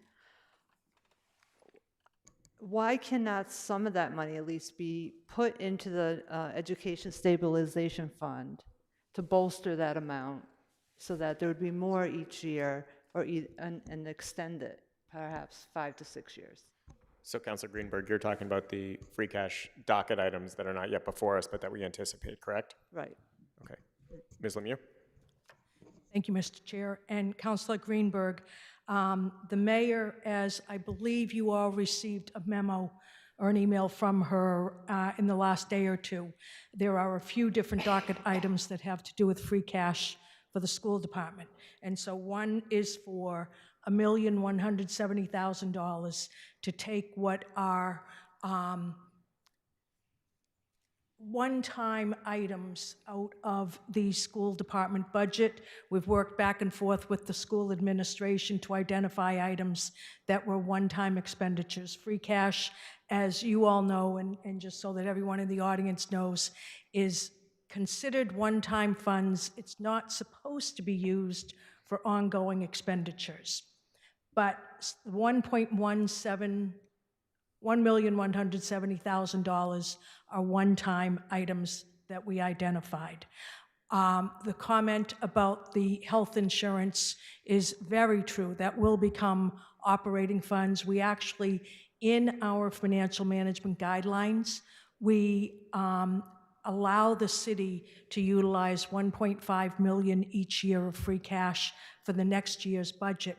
We had gotten to a point where this year we were going to not use any free cash, and in fact, we were going to submit a docket item to amend our financial management guidelines to no longer plan on using free cash, but because of the issue with the health insurance, it's actually $2 million that we will be using, even though our guidelines are 1.5. The other $2.5 million, that's for the facilities items. They are all for very good projects, that the projects are one-time items. They won't reduce this year's operating budget, so to speak, for the school department, but the hope is that there are portions of roofs, there are bathrooms as part of it, I think there's flooring as part of it, there's, I want to say, cafeteria equipment, different things. The hope is that by doing these projects, as we've done the last several years, that that the schools will end up having some savings in repair costs that they might have had for these things. There will always be many more uses of their repair and maintenance budget, but it may free up space for them so that other things that need to be repaired will be able to utilize those funds. So mainly the answer is that we are already using more free cash than the mayor is comfortable with. Councilor Greenberg. Thank you, Ms. Lemieux. So, but my question is, I'm just wondering if a portion of that money, instead of being used for those much-needed facility improvements, be put into the stabilization fund to bolster the amount of the operating budget for the MPS. So as you know, we put $2 million in the fund in the fall. And the whole purpose of that was to extend the life of the fund. And so the mayor feels strongly that by doing these good projects for the schools, that it is better for the schools right now to do that than to worry about putting money into the fund that we would hopefully then have to use in 2030. You all set, Councilor Greenberg? Okay. Councilor Lucas. Thank you, Mr. Chairman. Superintendent Nolan and Mr. Bresky, that was a wonderful presentation.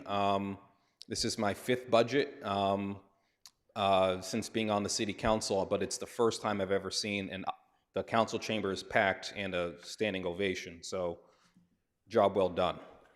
I'm going to read verbatim from the school department budget, and you'll see the theme that I'm coming up with. Of course, the new challenges at the federal grant level mean that we may not have the same resources available to us as we have in prior years. All budgets contain areas of risk and trade-offs, and as always, we will continue to closely monitor, assess, and report our financial situation and work with our city partners to address the challenges that we face. Federal grant funding is uncertain for FY26. Initial predictions are for a reduction of 20% in Title I funding and the elimination of Title II and IV grants. If realized, this would represent a drop of $320,000 in critical grant funds. Any reductions in federal entitlement grant funding will impact the district. And then the last thing was, if I can find it, sorry.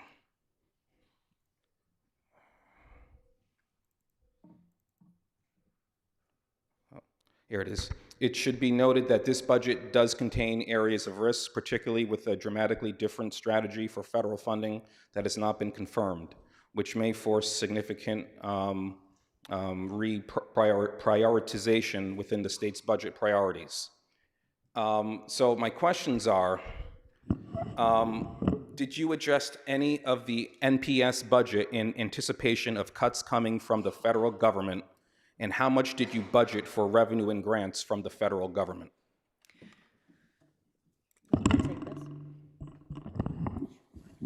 So we, in the proposed budget, we did forecast a reduction of $320,000 for title grants.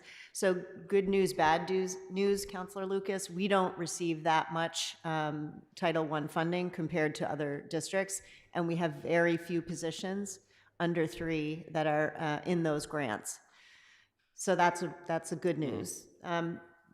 The big B, bad news that the entire nation is waiting to hear about are grants like IDEA, 504, and those types of grants. We do have other grants that are also commingled with the state funding, and the state itself has not indicated which grants those are. We lost 1 grant so far this year, truly had to make reductions of staff this year who were in those positions. And that was a research foundation funded grant for special education students who were on track to go to college and received additional support. It was a college training and career type scenario. So at this time, we were guided by the city finance department that they are level funding their grants and that we would be expected to do the same. There is no contingency fund for those title funds. So how much is in the FY26 budget that is grants or revenue from the federal government? Approximate. I don't need, I mean. Yeah. So we, Oh, we can't hear you. page 170, page 170, we've got our federal grants. We're assuming level funding from FY25, as Dr. Nolan mentioned. That's approximately $4.7 million. That's down from FY24 of approximately $6.1 million. As Dr. Nolan mentioned, a big piece of that is the special education IDA grant. The piece that we don't have in here that is something that our Director of Business Operations, Amy Mistro, is very, very tuned into is actually our school lunch piece. Right now, all breakfast and lunches, we have what's called universally free lunches, no matter what your free and reduced status is. There has been discussion the Department of Agriculture may reduce the amount that states get from that program.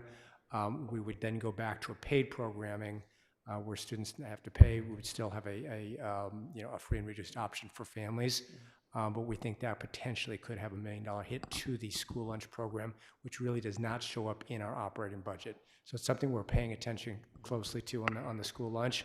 We've got our highest participation in years. We're nearing 50% of participation for a lunch. Previous to that, a number of years ago, we were down, hovering around 30%.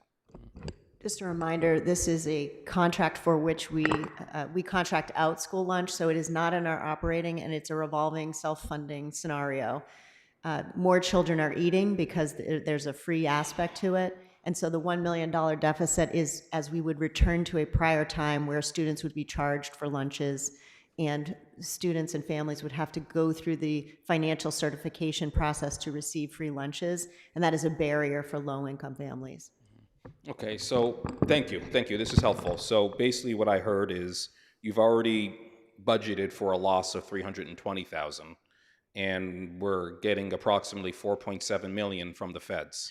So that's $5 million on paper that, come tomorrow, for all we know, the way how things are going in the world, could be gone. That's the worst case scenario, right? True. And also what I heard is that there isn't a plan to make up that $5 million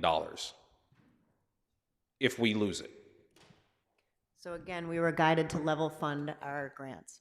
Okay. All right. And forgive me, what does that mean? Level fund? Assume you get the same amount as this year. And this year is what? That number you were just told. The 4.7. Okay, forgive me, I'm still a little lost. So the 4.7 is in the budget. 4.7 is assumed that we will use it in the budget, yes. Okay, but we could lose it. Yes. And, all right, and there isn't, all right, so yeah, this is, so I think Chair Krinsman said we're about $2.2 million short between the mayor's budget and your budget, and then we could add another 4.7 on top of that. So it's just a hard place to be, Councilor Lucas, to be cutting staff on something we have no insight into right now. Yeah, that I get, but it could happen. So just, I've been at this long enough that it has happened in the past. 9C cuts for the state level happened, I'm sure, in the time that you've been in public office as well. So those are issues that we do address in partnership with our city partners, should they happen. It's been some years since those types of cuts have occurred at the state level, and we're certainly all bracing in the state for that kind of situation. Okay, thank you. I have another question related to the budget. It's not related to grants from the federal government or state government. But you talked about we still have to provide transportation for students who are enrolled in private schools who live in Newton. I was just wondering, why does the state require that? They don't require us to transport to private schools unless the student is in a private special education placement. Okay, got it. All right, thank you. You all set? All set. Thank you, Chair. Thank you, Councilor Lucas. Next, I have Councilor Kalis online. Councilor Kalis? Thank you, Chair. And thank you, Chair Bresky and Dr. Nolan. Great presentation. Ms. Lemieux, are you still there? Ms. Lemieux is here. She is slowly making her way to the podium. All right. I have a question. So year over year, when we budget, whether it's due to interest rates or other, the result is this some amount of free cash. When was the last time we budgeted and the result was no free cash? I would certainly not in my 15 years with the city, and I would expect that that has probably never happened. We have our financial management guidelines more or less dictate that we try to budget conservatively with revenues, and we try to forecast our expenditures by 100% of what we think we're going to spend. We do not fully fund our road paving at all. When I first got here, probably only were funding about 20% of what our needs were for winter snow and ice removal. Back when I started, we were budgeting about $1 million a year. We were spending over $5 million a year. So the first $4 million of free cash that the city had certified every year pretty much went to snow and ice removal. So in the state of Massachusetts, I believe virtually every community ends up with free cash. It was a new term to me when I came here. Okay, and I like the way that you've budgeted in the past because you always have plenty of money for those surprises. But you're saying to us legally the way that the state basically um, asks you to budget, it's gonna be very conservative, and you're always gonna have some type of free cash. Let me clarify. I'm not saying that the state says that. I'm saying that the financial management guidelines are ours here in the city of Newton. They're not the state's. But I think every community in Massachusetts ends up with free cash certified at the end of the year. And is there any point where you could say, well, we do have free cash every year, so it is in a way operating cash? So I would say the answer is no. We typically budget very, very tightly. We have the lowest percentages of free cash of any communities that we compare ourselves to. The last 3 years have been completely different. When we put the 23 budget together, we still had incredibly low interest rates. In March of 22, when we put that budget together, in March of 22 is when the Fed started raising the rates. And so for fiscal 23, we had a tremendous amount of free cash that was clearly not budgeted. Last year, again, we knew that we were still receiving large amounts of interest income, but we have been waiting for the feds to start to lower those rates, which has already happened now. Their target rate just a short time ago was 5.25% to 5.5%. Now it's down to 4.25% to 4.5%. They have not made any changes in their last couple of meetings, but we know that their intent is and their expectation is that by December they will. We put a budget together for the next 15 months, really. And so if interest rates decline further next year, we have raised our interest income budget, certainly not to the point where we expect it to really land. Because if all of a sudden we are put in an operating budget together for a higher than typical amount of interest income, as soon as those rates go down, we will have to be looking at whether it's city departments or looking at the school department saying we don't have the same growth in our revenue that we otherwise would have because the interest would be declining. Right. Okay.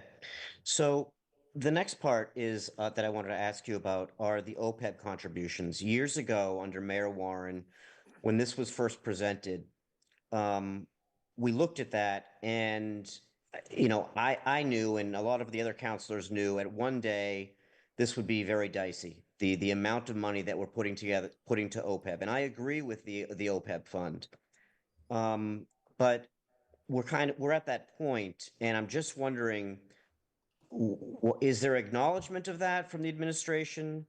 And at what point do we change course? You know, Councilor Lucas just brought up, well, what if we lose 5 million in federal funds? Do we look at it then? Or is that off limits? Does the administration say that is not something to be touched? This administration is saying that, yes. We have in the fiscal 26 budget, it's actually, I think, about 4.9 million total that we have as set aside for OPEB. That's based on 3.75% of the salaries of all employees who are newly insured since July 1st of 2012. We're up to just under 1,600 employees that we, between city and school, that we are applying the 3.75%. That full 4.8 or $4.9 million is within the city side of the budget. None of that is reflected in the school budget. So you're saying you're not touching it because it's contributions from employees? No, I'm sorry. It is not contributions from employees. It is all city money going in there, because the issue is when all these employees retire, they will be paying their contribution for their health insurance. This is not it's not an employee liability. Right. It's a city liability. Right. Okay. All right. So that's the administration's stance. It just seems like, you know, Mr. Bresky brought that up as an opportunity. I see that as one that might be there as well. There's two. Thank you, Ms. Lemieux. Chair Bresky, one quick question for you. Councilor, if I can just say, I just want to make sure everybody understands, the OPEB liability is even significantly greater than the pension liability. Our pension liability, I think, is $307 million right now. The OPEB liability is $465 million. So it's a huge number, and we're only really putting a very small amount of what we ought to be putting aside to that liability. Okay, thank you.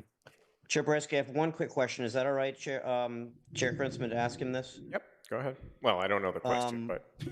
So you put up a slide, I think, that showed yearly growth of costs. Do you have the CAGR for the next 5 years as well? And what is that percentage that you're estimating? Are you asking about the growth of the level services? Yeah, let's just look at that one. Councilor Kales, are you asking about city revenue growth? No, I'm wondering what the school department is forecasting at their level services for the next 5 years. If you give me 1 second, I will grab that for you. I want to understand if it's realistic as we look over 5 years. I do support the school department being able to decide what they do with their funds. I think it's better to actually invest in animate objects, meaning our kids, versus inanimate, which are facilities at this point. But I want to, ladies and gentlemen, please. I'm trying to understand, you know, as you've been looking at this, what does it look like? Yep. So the 5-year for year 27 through year 31 is a 4.5% cumulative annual growth rate. Okay. So that's something for us to grapple with, because that's higher than our. I mean, we're restricted in our funding, although that includes the stabilization fund. Well, so to be clear, Councilor Kalis, that is not. Yes. It doesn't include any funding because it's not funded yet. Right. What it represents is our best estimate at this point of what a level services would look like. It is driven in part by the for year 27 increase in COLAs in our contracts, which was the fourth and final year of our contracts, which has a 1 percentage point higher COLA than next year does. and the years beyond that contemplate, a state of the world that's uncertain for sure. Okay, all right, that's just helpful for perspective. Thank you. I'm done, Chair Krinsman.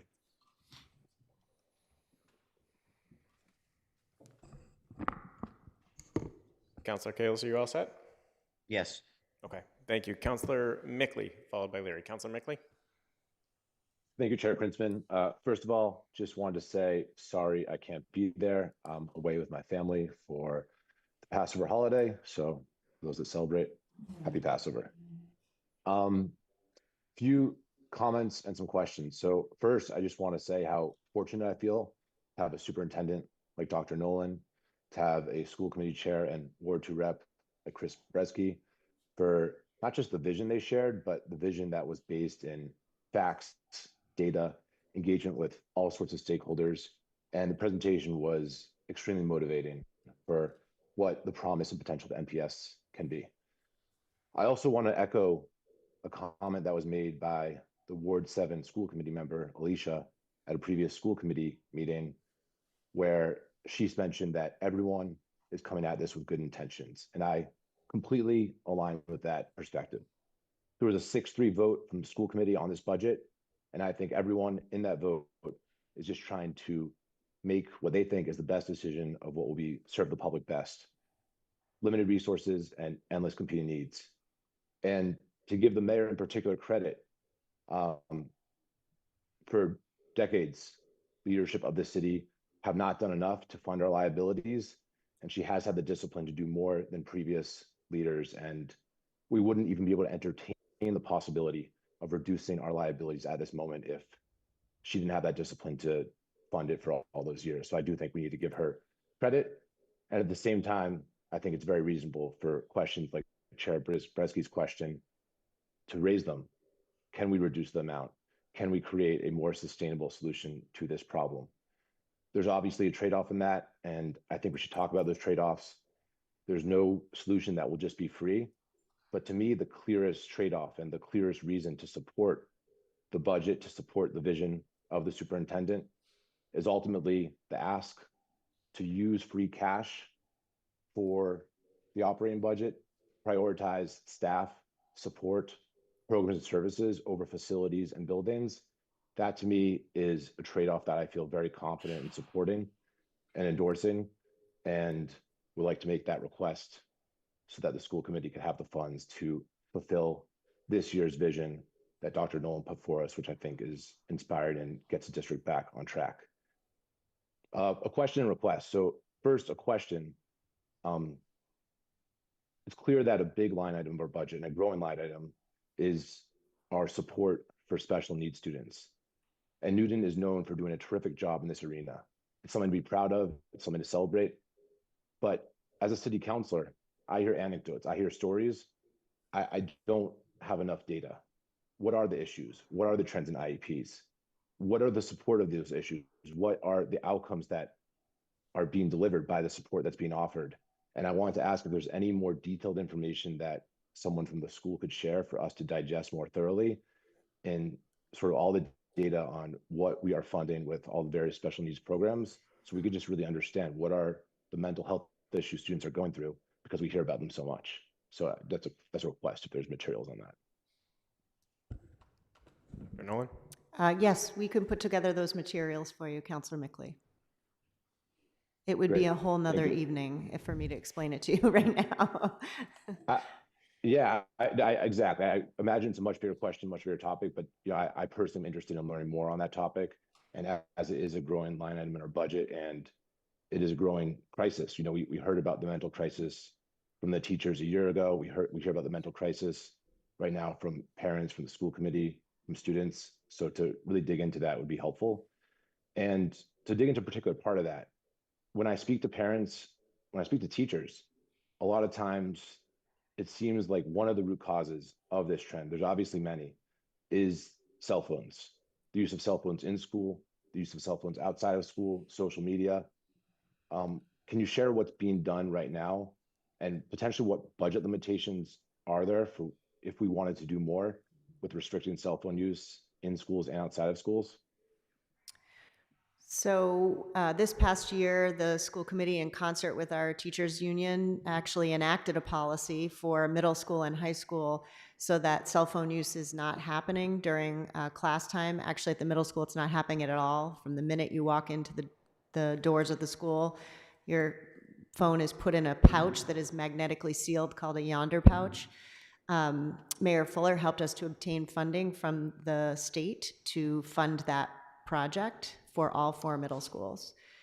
At the high school level, there is a different level of gradual release of responsibility to students, but during class time, every single high school classroom demands that students have it off and away and actually in a cell phone holder that is hanging on a wall or a door within the classrooms.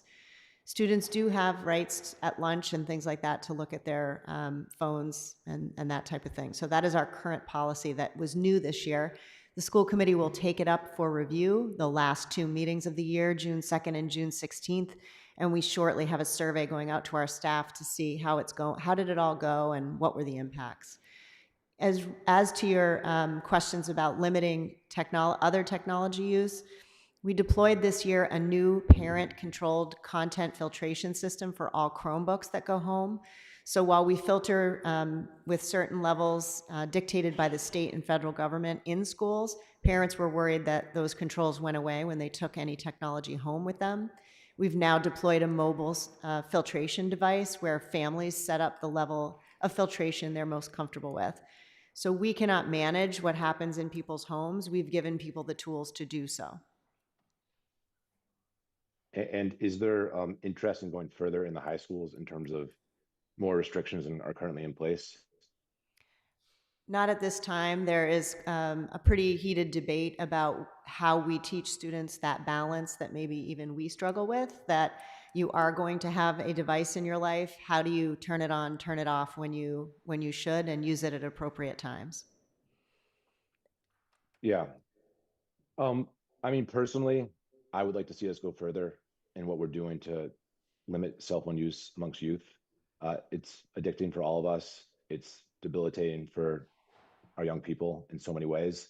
And again, time after time, I hear stories of the mental health issues, and often they trace back to cell phone use in school and out of school. And I'd even like to propose the idea of a ban on cell phones for people of a certain age. And if there's interest in that, either with members of either committee, members of the public, reach out, as it's something I'd like to explore. The only That's way all. I would Thank you. support a total ban in schools is if there was some sort of community effort, that there had to be additional efforts. The schools cannot shoulder that movement alone. I actually completely agree with you, Superintendent, and I'm suggesting beyond a ban just in schools. It might be a community pact. It might be some sort of agreement. It might be an ordinance that we put forward. We banned other things before. Some bans I'm in favor of, some bans I'm not. But I would support a ban of cell phones, period, for people of a certain age across the board in school and out of school, smartphones in particular. So I want to put that out there because I do think that issue, whether it takes place in the 4 walls of the school or outside the 4 walls of the school, is inevitably an issue that schools are dealing with. And I think the ban would support schools and create better education environments more broadly. Thank you. All set, Councilor Mickley? All set. Thank you, Chair. Okay. For the record, would you support a ban on future bans? Okay. Gotta think about that one. Next, I have Councilor Leary. Councilor Leary, followed by Malaki. Councilor Leary? Thank you, Mr. Chair. This has been a great conversation. I want to say right off the bat that I'm really looking at how to get to yes with the superintendent's budget. I appreciate the hard work that's been going into it. And I've been very impressed with the work with the superintendent and the school committee. So I want to make that clear. But we do have a budget, and it's a tight budget. And one of the things, what I'm hoping is in a budget of $500 million, 2.2 million is a relatively small gap. And I'm looking at the stabilization fund, maybe the school carryover fund, and any little bit of free cash to maybe cobble something together. That's my hope, that we can get to yes this year. What I'm concerned about is 2027 and beyond. And so remember, I think any extra money, especially if it's a one-time fund, and that's kind of was brought up by Councilor Greenberg, but when we're depending on one-time funds for operating expenses, and I think it came up that was it 2.5 million that the chair of the school committee wanted to make that decision on how it is spent. And I think the reason it's being spent the way it is on some of those building costs is because it's a one-time fund. And so, you know, the Department of Local Services has guidelines, and our mayor is a very careful steward of our budget. And I think she does a really good job in a lot of ways. Now, the other thing that I wanted more information on, well, I think I want to be clear on how many one-time funds we're using, how that is adding up, because that's a concern. Because I don't want to be back here next year in 2027 with even a tighter problem. And that's another conversation that we have to have about consistently funding our schools over time. And that's what the stabilization fund was supposed to help with. At one point it was 22 million, it's down to 20. It's a 5-year plan. So any money we use up this year, extra money in that, is going to impact future years. So these are some of the concerns that I have, that we're getting even in a worse spot down the road. I wanted more clarification on what I've been hearing is that the administration is underestimating the funding that we're getting every year. The chair of the school committee mentioned 3.5% increase versus 4.7 over the last 10 years. I know that last year we spent almost all our free cash. So I'm not sure how. I guess maybe when the mayor speaks on what is it, the 22nd, she might have more information on that. But I guess I'm not fully understanding the dichotomy there, the difference between how the 3.5% and the 4.7%, and how do we end up with needing more funds for the schools each time. So those are my two concerns, and I guess they're both questions. I'm not sure if they can all be answered this evening. Councilor Leary, I just want to say we're already in trouble for the prior use of one-time funds, right? So a $1.7 million special education bridge grant was well-intentioned, but this year we are now making up the loss of those funds. So in that deficit, that is contained therein. And level funding and allocation each year, even with the stabilization fund, knowing our contractual increases, these were known costs. And like you, I feel like we're going to jump into the abyss next year. So I'm certain we will be back here having a conversation if allocation stays as is and we are restricted from using faster run rates on the stabilization fund. I would love it to last 5 years too. I think healthcare was a shock to us. If special education out of district tuitions continue to increase, those are, or as Councilor Lucas said, some other unforeseen situation. How will we use those funds? Or will we? I think we need to have a serious conversation about how we can increase our revenue. So let me address your other questions, Councilor Leary. The 4.7% revenue growth over the last 10 years, I should say, was actually 2013 to 2023. The part of the budget I pulled this from did not publish the 24 actuals yet, but that was 4.7% growth. That is just the actual level of growth year over year over that time period. NPS actually grew at 3.9%, in excess of 3.5%. 3.5% is that benchmark that's just often talked about as the level of growth of the city. I don't have a better answer for you for that, other than those are just the numbers. Those are the numbers that the city publishes in their own budget book. In terms of being back here, if you recall when Dr. Nolan and I came to speak with the council last year, we had a chart that showed how the stabilization fund and some incremental monies that were agreed to the city to help with the contract expense were hopefully going to carry us over for a while, and then we had a big gap for a couple years before we hit that glorious day when the pension's funded. And I remember saying at the time, if I leave here and you think of one thing that we've talked to you about, it's that. Because that is the thing we need to start addressing. We know that big thing is out there, and if we don't fix it, it is going to be a huge problem.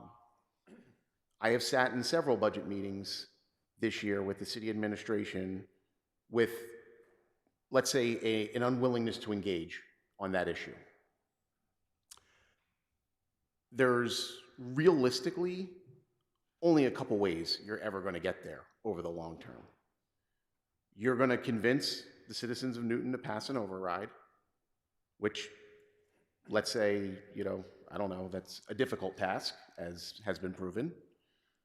Or you are going to have to find some way to restructure how we fund those retirement liabilities. There's no other levers this city has to pull. I mean, that has chewed up such an inordinate amount of our budget over the last 10 years. And someone said it earlier, and they're absolutely right. We're only even able to engage in that conversation of, you know what, perhaps we can slow down on the pace of this because we've made up so much ground. We are paying for the folks who came here before us.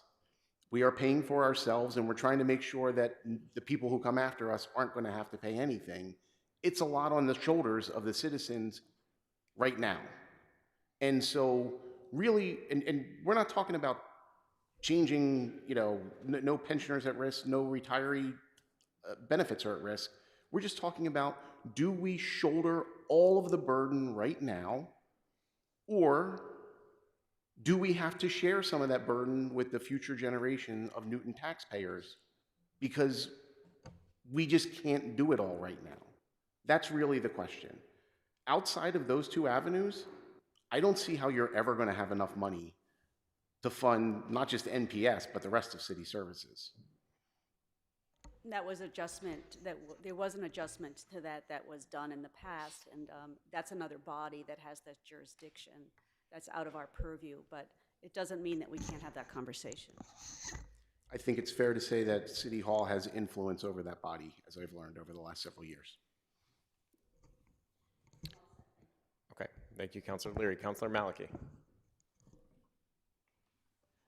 Thank you, and thank you both for the presentations, and I look forward to studying them more when I can read the small print, which I couldn't on the screen.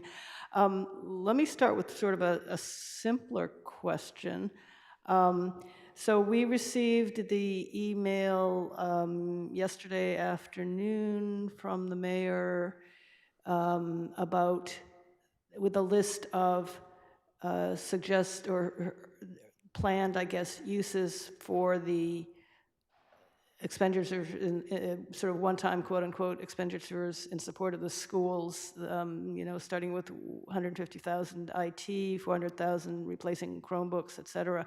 I don't know if you can pull that up, but are there any items on that list that the superintendent and the school committee would support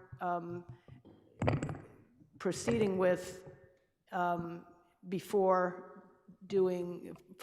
applying all of that sum to the shortfall in the operating budget? So I obviously can't answer for the school committee. However, I can tell you the school committee did not have any input or discussion into those items. There was no negotiation, there was no request for those items. Likewise, the administration did not request those items. I can say from my personal perspective, I would not support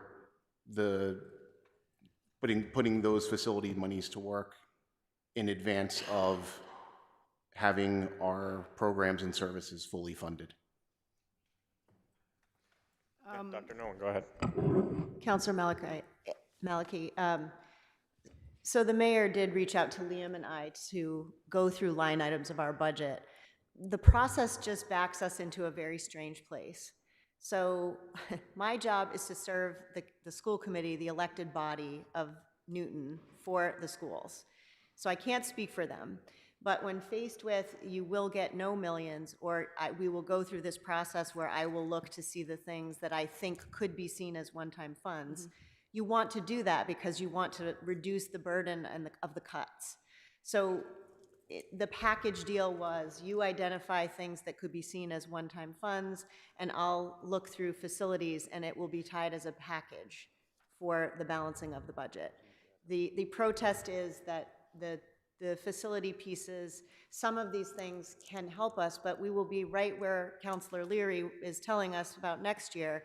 If you pull out Thrive Professional Development, which is ongoing for our teachers, it's not a one-time fund, a one-time cost, just like healthcare isn't.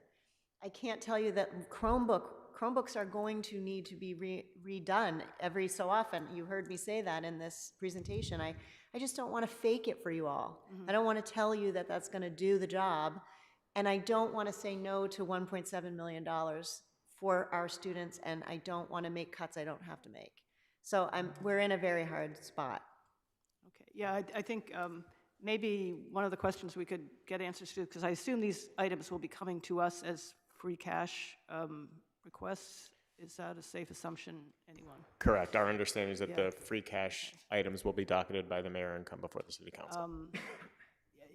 I think it would be helpful to know sort of how useful they are, whether they are in fact one-time funds or every 3-year funds, maybe for the Chromebooks, I don't know. And also, are they really, how necessary they are, and how, to what extent they would save spending future on maintenance, because I guess I don't know where the day cafeteria flooring would fit, perhaps in the charter maintenance of $193,000, but having gone to the cafeteria recently on our tour of cafeterias, I certainly didn't notice anything wrong with it. One of my other questions, sort of more complicated. Do you have a sense of how the improvements, the student performance improvements that resulted from MTSS in the 5 schools in which you have it, how that would translate to savings in future years? Like, can you quantify the savings that might occur in future years, and also what the savings could be if it were expanded to every school?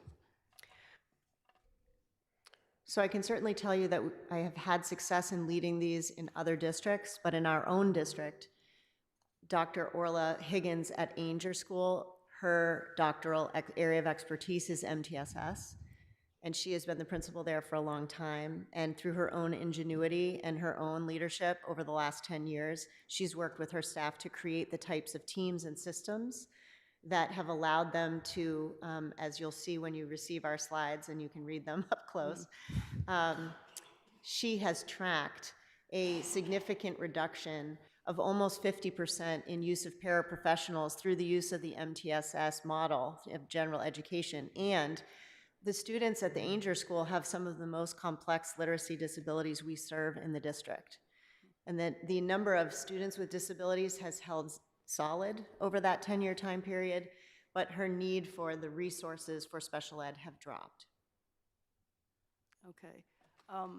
So it's sort of, it sounds like you don't really have a dollar amount, but you've proven that it works. Well, a 50% reduction of paraprofessionals, with a paraprofessional average salary with benefits of $65,000 a year, times a 50% reduction. So let's see, that's number from 25 to 10. So you would save 15 times 65,000 over a short period of time. And that could be extrapolated. to It could be other schools. extrapolated, and that's one aspect that she's been tracking. We will be tracking all of those pieces now. Number of referrals, how many times do parents request testing, who's outplaced, who's in-placed, who moves up grade levels, who is exited off IEPs. Okay, thank you. Mhm. It's kind of related to my next question. Chair Bresky had a slide which showed the, under one scenario where with a different level of, I guess, OPEB, pension and OPEB timing, you could have a school budget increase of, I think it was 4% a year.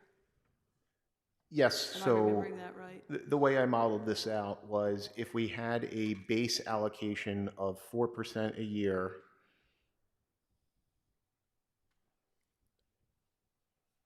if we had a base allocation of 4%, increase in allocation of 4% a year, then we would need to supplement for a period of time with some of those savings, or I should say freed up cash, they're not technically savings, some of the freed up cash of steadying the rate of pension and OPEB funding.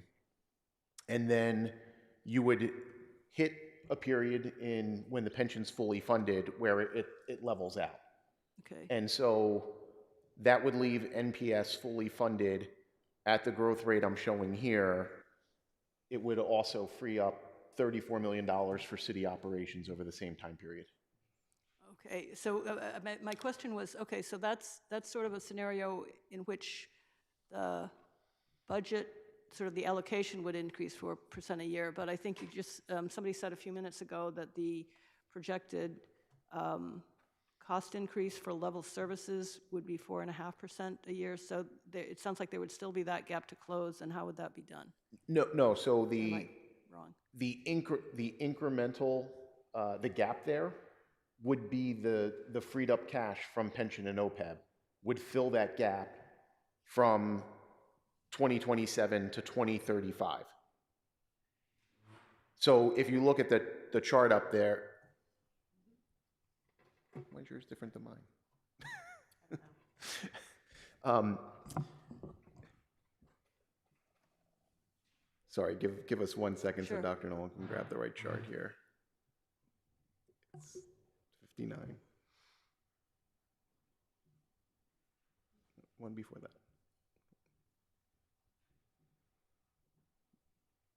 Oh. Yep. Anyway,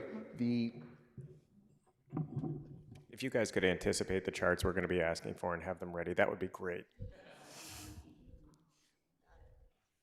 There you go. So on the right-hand side, funds sourced, there is a base 4% increase in allocation. That we're saying is what we believe is within the city's capacity. We're going to be growing faster than that for the next couple years as we look to ease into that 4% terminal growth rate. So the red numbers you see on the right are the incremental amounts of freed up cash from pension and OPEB that supplement the budget up until the full funding date. So it all balances in the year 2035 when the pension is fully funded, and then you're moving forward with no difference from, on a year-to-year basis, what we would be doing under this scenario and what you'd be doing under the city's current scenario. Okay, and so this year we've had the extraordinarily and unexpected increase in the health insurance costs. Is that something that we are confident is a really kind of an anomaly this year, or can that increase repeat itself in future years? It seems to me like it's a big risk. I mean, healthcare inflation is extremely volatile. We were originally told by the city to budget for 5%, which we did. That was then increased to 7.8% in January, I believe. And then at our April 2nd meeting, we were informed that it was going to increase to over 11% just at that meeting. Our increases are in keeping with the rest of Metro West and the Commonwealth. There's been some shocking increases this year. And obviously, the other city departments, too. Yes. Yeah.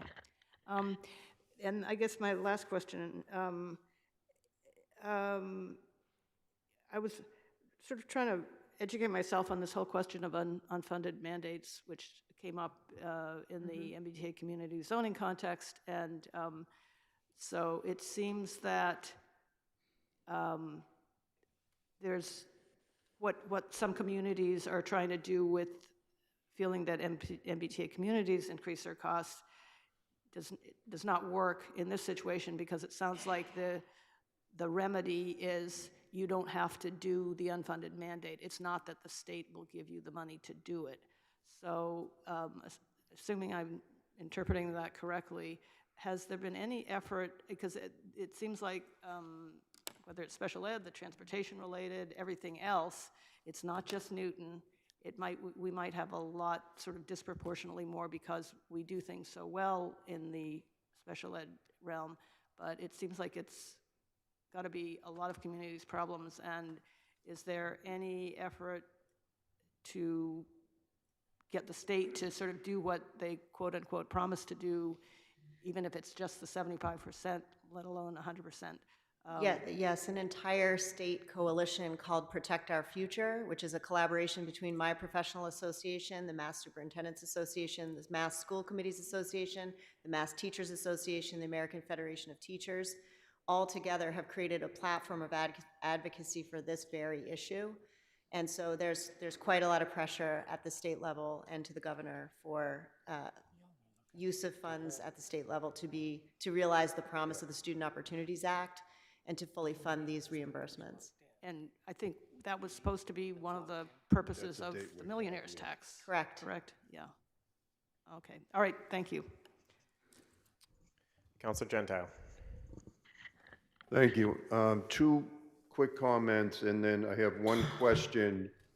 And I would prefer that my question be answered with a memo in writing, so you don't try to answer it at 10 o'clock at night. And if it's okay with you, I don't know if anybody else is looking to speak, but maybe we could recess this to the, okay, well, I'll leave that up to you. So my two comments are this. While we have a number of people that took the time to come here and a number online, I want to just give everybody a different perspective on what we keep hearing, or what's implied, that we are just swimming in dough when it comes to our free cash. And while I agree that the numbers are healthy and they're better than they have been in past years, we go through this exercise with the bond rating agency, Moody's, every year. They ask us for a pile of financial information. And then we meet with them on a Zoom call or in person for hours, answering their questions about our financial status. It's extremely important because in order for us to borrow money at the lowest rate, we need to maintain our triple bond ratio. And as an aside, our debt service for debt service line item this year on the city side to service all of our debt will be $28 million. Of that, $23 million are for school-related projects. Projects that this mayor proposed and that this city council supported and voted for overwhelmingly.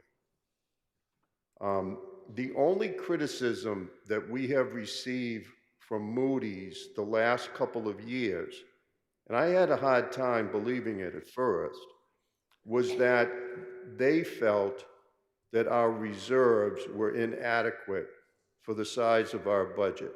So if you read the report, you will see that comment coming up 2 years or maybe even 3 years in a row. Now, fast forward to this past Monday night. In finance, we received a report from the auditors in our financial audit subcommittee. And during that, the issue of free cash came up, and one of my colleagues asked, you know, how do we stand compared to other communities? And the gentleman that headed up the audit for us from Clifton Larson and Allen made the point that we are lower than most other communities in terms of our free cash position. And he used some equation about free cash as a percentage of revenues. And where we stood at 11%, he said the guidelines are anywhere from 15 to 35%. Moody's and Clifton Larson and Allen don't have a dog in the fight. So for those of you that have been led to believe that we're just swimming in awash in all kinds of cash, that is simply not the case. Now, this is my 44th year of going through this budget exercise. And it has many similarities. We go through it every single year. Some of them are very amicable and they get done quite early, series of negotiations. Some of them are less amicable, and then some of them are just downright ugly. And this one is tending towards the downright ugly category. My wish for tonight was, knowing that the gap, and it's the one thing that the administration and the school committee and school department agree on, the current gap is $2.2 million.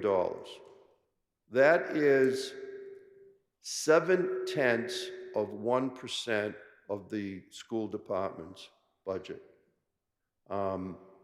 My goal was that we would come in, would get the presentation, would ask some questions, and that we would all kumbaya and work towards narrowing the gap and meeting in the middle so that everybody, as the chair of the school committee suggested, could spend their Thursday nights in a different way. That's not what happened tonight. I understand the chair of the school committee wanting to come in and others and advocate for the schools. I was there in 1981 when Proposition 2.5 was first passed and the schools lost their fiscal autonomy.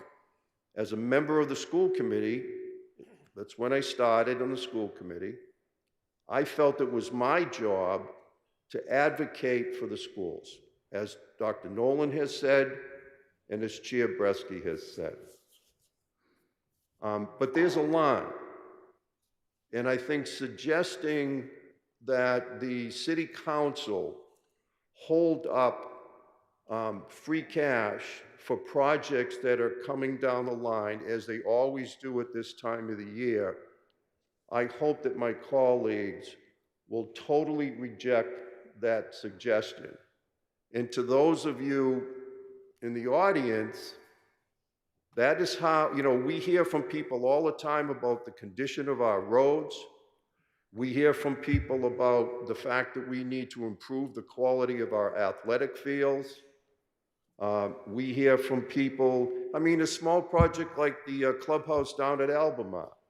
There are so many small projects that get done that improve the quality of life for all of our citizens.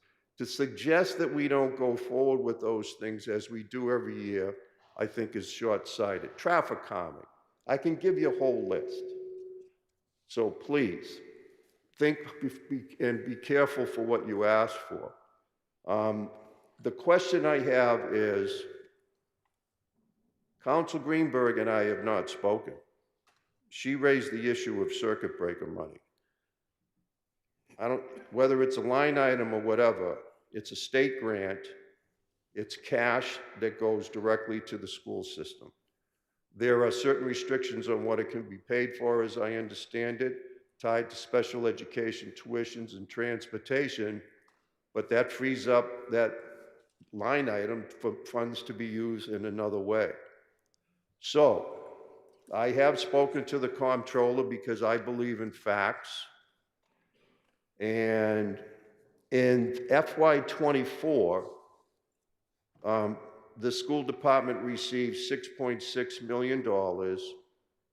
And currently in that account, there is over $5 million that is unexpected and available.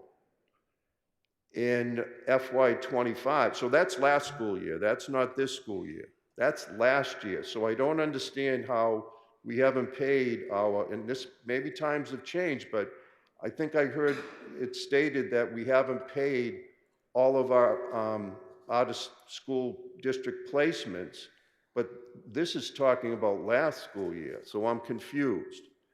FY25, we received $7.4 million, and there is an unexpected available balance of $6.5 million. So between FY24 and FY25, there's close to $12 million. And then next year, according to the comptroller, and I agree with him, you can expect to get what you got this year, which is at least $7.4 million. So between FY24, 25, and 26, there's about $19 million. I would like to know, in particular with the 24 and 25 funds, where those monies are going. And again, I'm going to ask Liam, feel free to talk about it tonight if you want, but I want to see a breakdown of where those monies are going. I also know that, for instance, with the FY24, you have until the end of this fiscal year to spend those monies, but I just don't understand because, as the superintendent knows, I have suggested, as a way of trying to narrow the gap, that some of those monies be used to help shave $1.1 million to try and meet in the middle. So anyway, that's my question, and I hope that I can get a breakdown, or we can all get a breakdown at some point. Mr. Hurley? And by the way, I still believe that the best thing for everybody in this city is to get to a place, to a compromise figure, and be done with this. And if it could be done before Tuesday, that would be even better. Because I think one thing we can all agree on is that the amount of time and energy that is going into this, what has become to me now a bit of a battle, could be spent in better ways. Mr. Hurley, did you want to weigh in? Yeah, I'll just weigh in on, excuse me, a little loud here, on the circuit breaker. This has been an area that I think has been a little bit confusing for us over the last couple of years. So circuit breaker is the state reimbursement program for special education expenses. It's trailing by 1 year. So expenses that we received this year are for expenses that we actually incurred last year. In FY24, last year, we ended up carrying forward $5 million. What is important to note is that our budget had predicated carrying forward $3 million. So we actually had $2 million more than expected. Our tuitions, gross tuitions for FY this current year, are up about $1 million. In addition to circuit breaker, we've also got a bridge credit from the city of $700,000. So circuit breaker, the gross tuition, and the bridge credit all become a little bit confusing on how they work. So we take that carry forward money, and when you said we want to use money from this year to next year, that's what we're doing. And so we're going up to $3,350,000 of this year's money, now FY25, to help balance the FY26 budget. The reason we can't use more than that is we no longer have the $700,000 that we have from the bridge credit, and that our tuitions are going up. They went up $1 million this year, and we expect them to go up another maybe $700,000 next year. So we're going to receive that circuit breaker money that I agree with Comptroller Curley mentioned, of approximately $7.5 million, plus our carry forward will bring down basically our net tuition. But carrying more than 3.3 million, when we do our fiscal and ops report, it's basically our multi-year balancing tool. So right now, when we do our fiscal and ops report internally, we still we're not even showing carrying forward the 3.3. So we've instituted a purchasing freeze and actually a hiring freeze right now for non-essential employees. So when you need to fill positions, we need to fill them. So in order to get that number, we've got to basically have some savings to make this up at the end of this year. So we've taken on the risk of the grants that one of the members was talking about. We've level funded those. We've increased our circuit breaker. We wanted to use 2.5. In fact, it was our intention to bring down our circuit breaker carry forward, which really is one-time money. We wanted to bring that down to 2.5. We've gone up to 3.3. In addition to that, we've got all this other additional one-time money that I think the other councils have talked about. So I can kind of outline what we've got from last year, kind of the circuit breaker reimbursement, the prior year circuit breaker reimbursement, what our net amount was budgeted for, and then what we're assuming in FY25 as well as what FY26, and kind of how that all breaks out. So, and we'll make all those adjustments. We wait till the end of the year. So if you're saying we're sitting on that money, we wait till the end of the year. That's basically our balancing tool to basically see where we end. And then I'll stop, all right? That's what I'm trying to understand. The $5 million, slightly over $5 million that is in the FY24 circuit breaker account, a line item, whatever. What I'm trying to figure out is, where is that going to, you have to spend it by June the 30th, correct? Where is that going and when is it going there is what and you don't have to answer that now. You can put it in a short memo. I think it'll be easier for people to be able to read it and understand it. We'll do both. We'll do both, but the $5 million has to be spent by June 30th, and it will go towards paying down current year tuition, which we're expecting to be the gross tuition at $16.7 million. So you've got our current year circuit breaker money plus our carry forward money. So we'll use all that $5 million and the new circuit breaker that we have this year, and then we've got to keep 3.3 million of that new circuit breaker money from this year to carry forward into the following year. That's how we're balancing the FY26 budget right now. So we'll spend the $5,028,000 by June 30th on tuitions. You all set, Councilor Gentile? One thing to remember, Mr. Gentile, is if you're being reimbursed a year after the tuitions that you were given the money for, they don't always even up.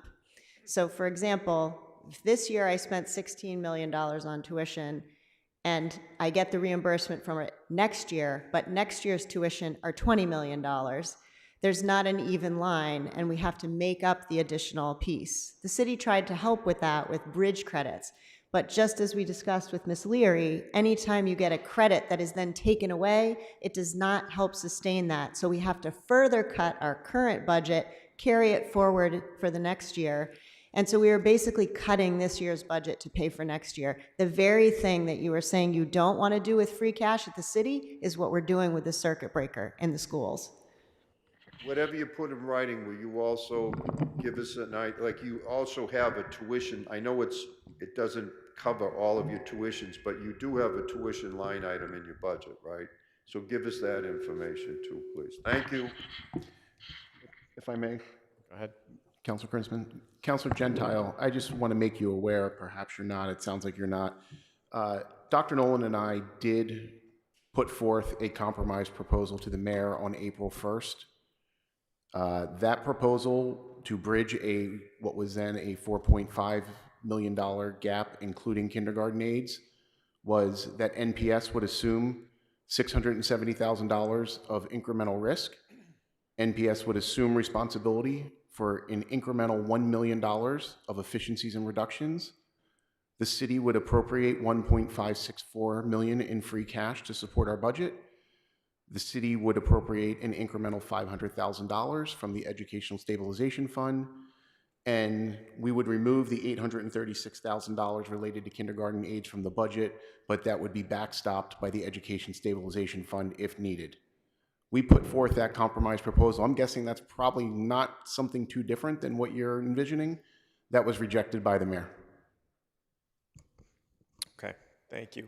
Last counselor I have is Counselor Farrell. Counselor Farrell? I'm happy to send that to you, by the way. Absolutely. Counselor Farrell? Microphone. Thank you, Chair. And I would like to thank the superintendent and the chair of the school committee for their lucid, thoughtful, and passionate presentation tonight. I also like to acknowledge the important and probing questions on your budget addressed by my colleagues. I, for one, I have no budgetary question here. But I would like to speak to an action that I believe in and of itself has brought incalculable value to our kids, our parents, and the schools, and to the city itself. And that is, as demonstrated by her remarks tonight, some 2 years ago, the school committee and the mayor made what may well be one of the most important organizational decisions in Newton for many years.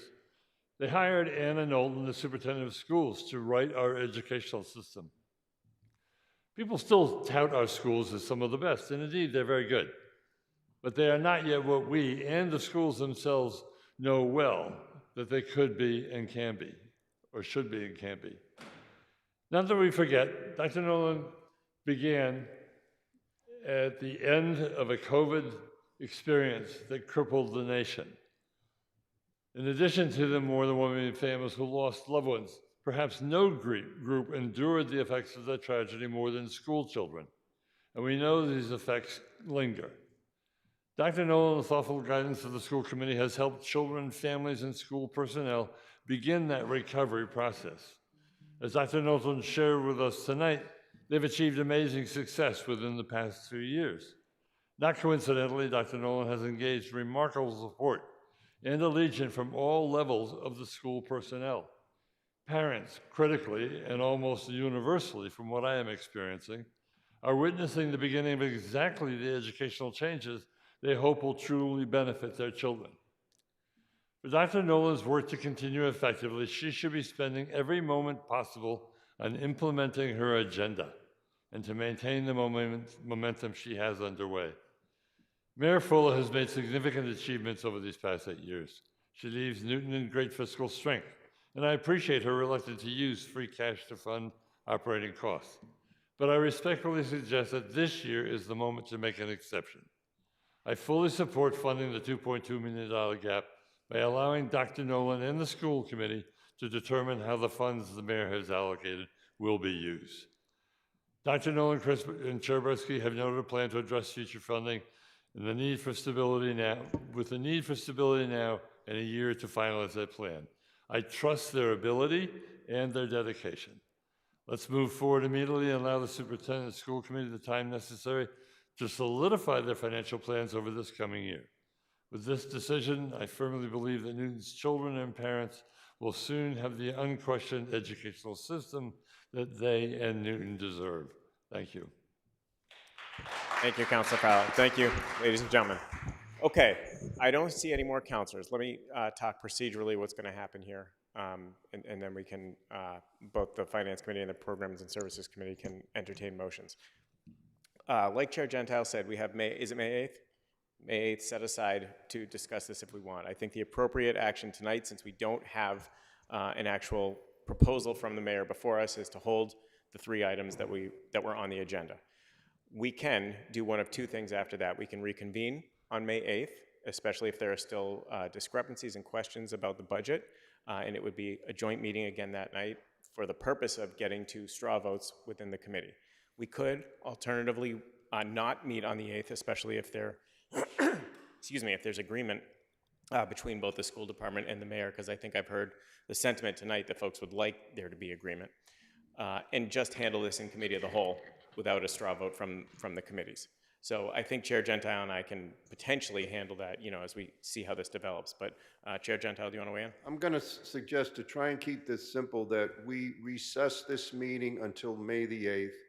And if it turns out that it's not necessary for whatever reason, we can always cancel it. But I would suggest that we do that. Okay, so, right, agree. So we can plan on meeting on the 8th. For purposes of wrapping up tonight, let me recognize Councilor Baker within Programs and Services. Did you want to make a motion? Well, I was going to move hold. I guess the point is that we've traditionally had a straw vote in committee in favor of the school budget at some point in the process. So if it doesn't occur on the 8th, I would hope that some way might be arranged so that we can have a vote of the committee before it gets to committee of the whole. But if that's not the case, then maybe we do it at committee of the whole. But traditionally, we have not had the school budget unacted upon. But given the context for this evening, I think a motion to hold is appropriate. So I'd move that at this point in the Programs and Services Committee. Thank you. And then entertain the motion to recess to the 8th. Thank you, Councilor Baker. So in Programs and Services, Councilor Baker has moved hold. Any discussion on that motion? Okay, members of Programs and Services, all in favor of hold, please say aye. Aye. Aye. Any opposed? Or any abstentions? Okay, Chair Gentile? In Finance. I'll move hold. Thank you. All those in favor of hold, please say aye. Aye. Opposed? Abstentions? Okay, motion passes unanimously. And then for the purposes of adjourning, Mr. Baker, you'd like to make a motion to re-adjourn on May 8th. Well, I think I'd leave it to the discretion of the chairs to call the committees back together. I think that's the easiest way to do it. Rather than use the word adjourn, we're recessing. Yeah. So Councilor Baker has moved that we recess until May 8th, right. Subject to the fine. discretion of the chairs. All those in favor of that, please say aye in Programs and Services. Aye. Any opposed? Any abstentions? Aye. Thank you. Finance, you're all okay with that too? Great, thank you. Appreciate everyone staying till the end. Have a wonderful night.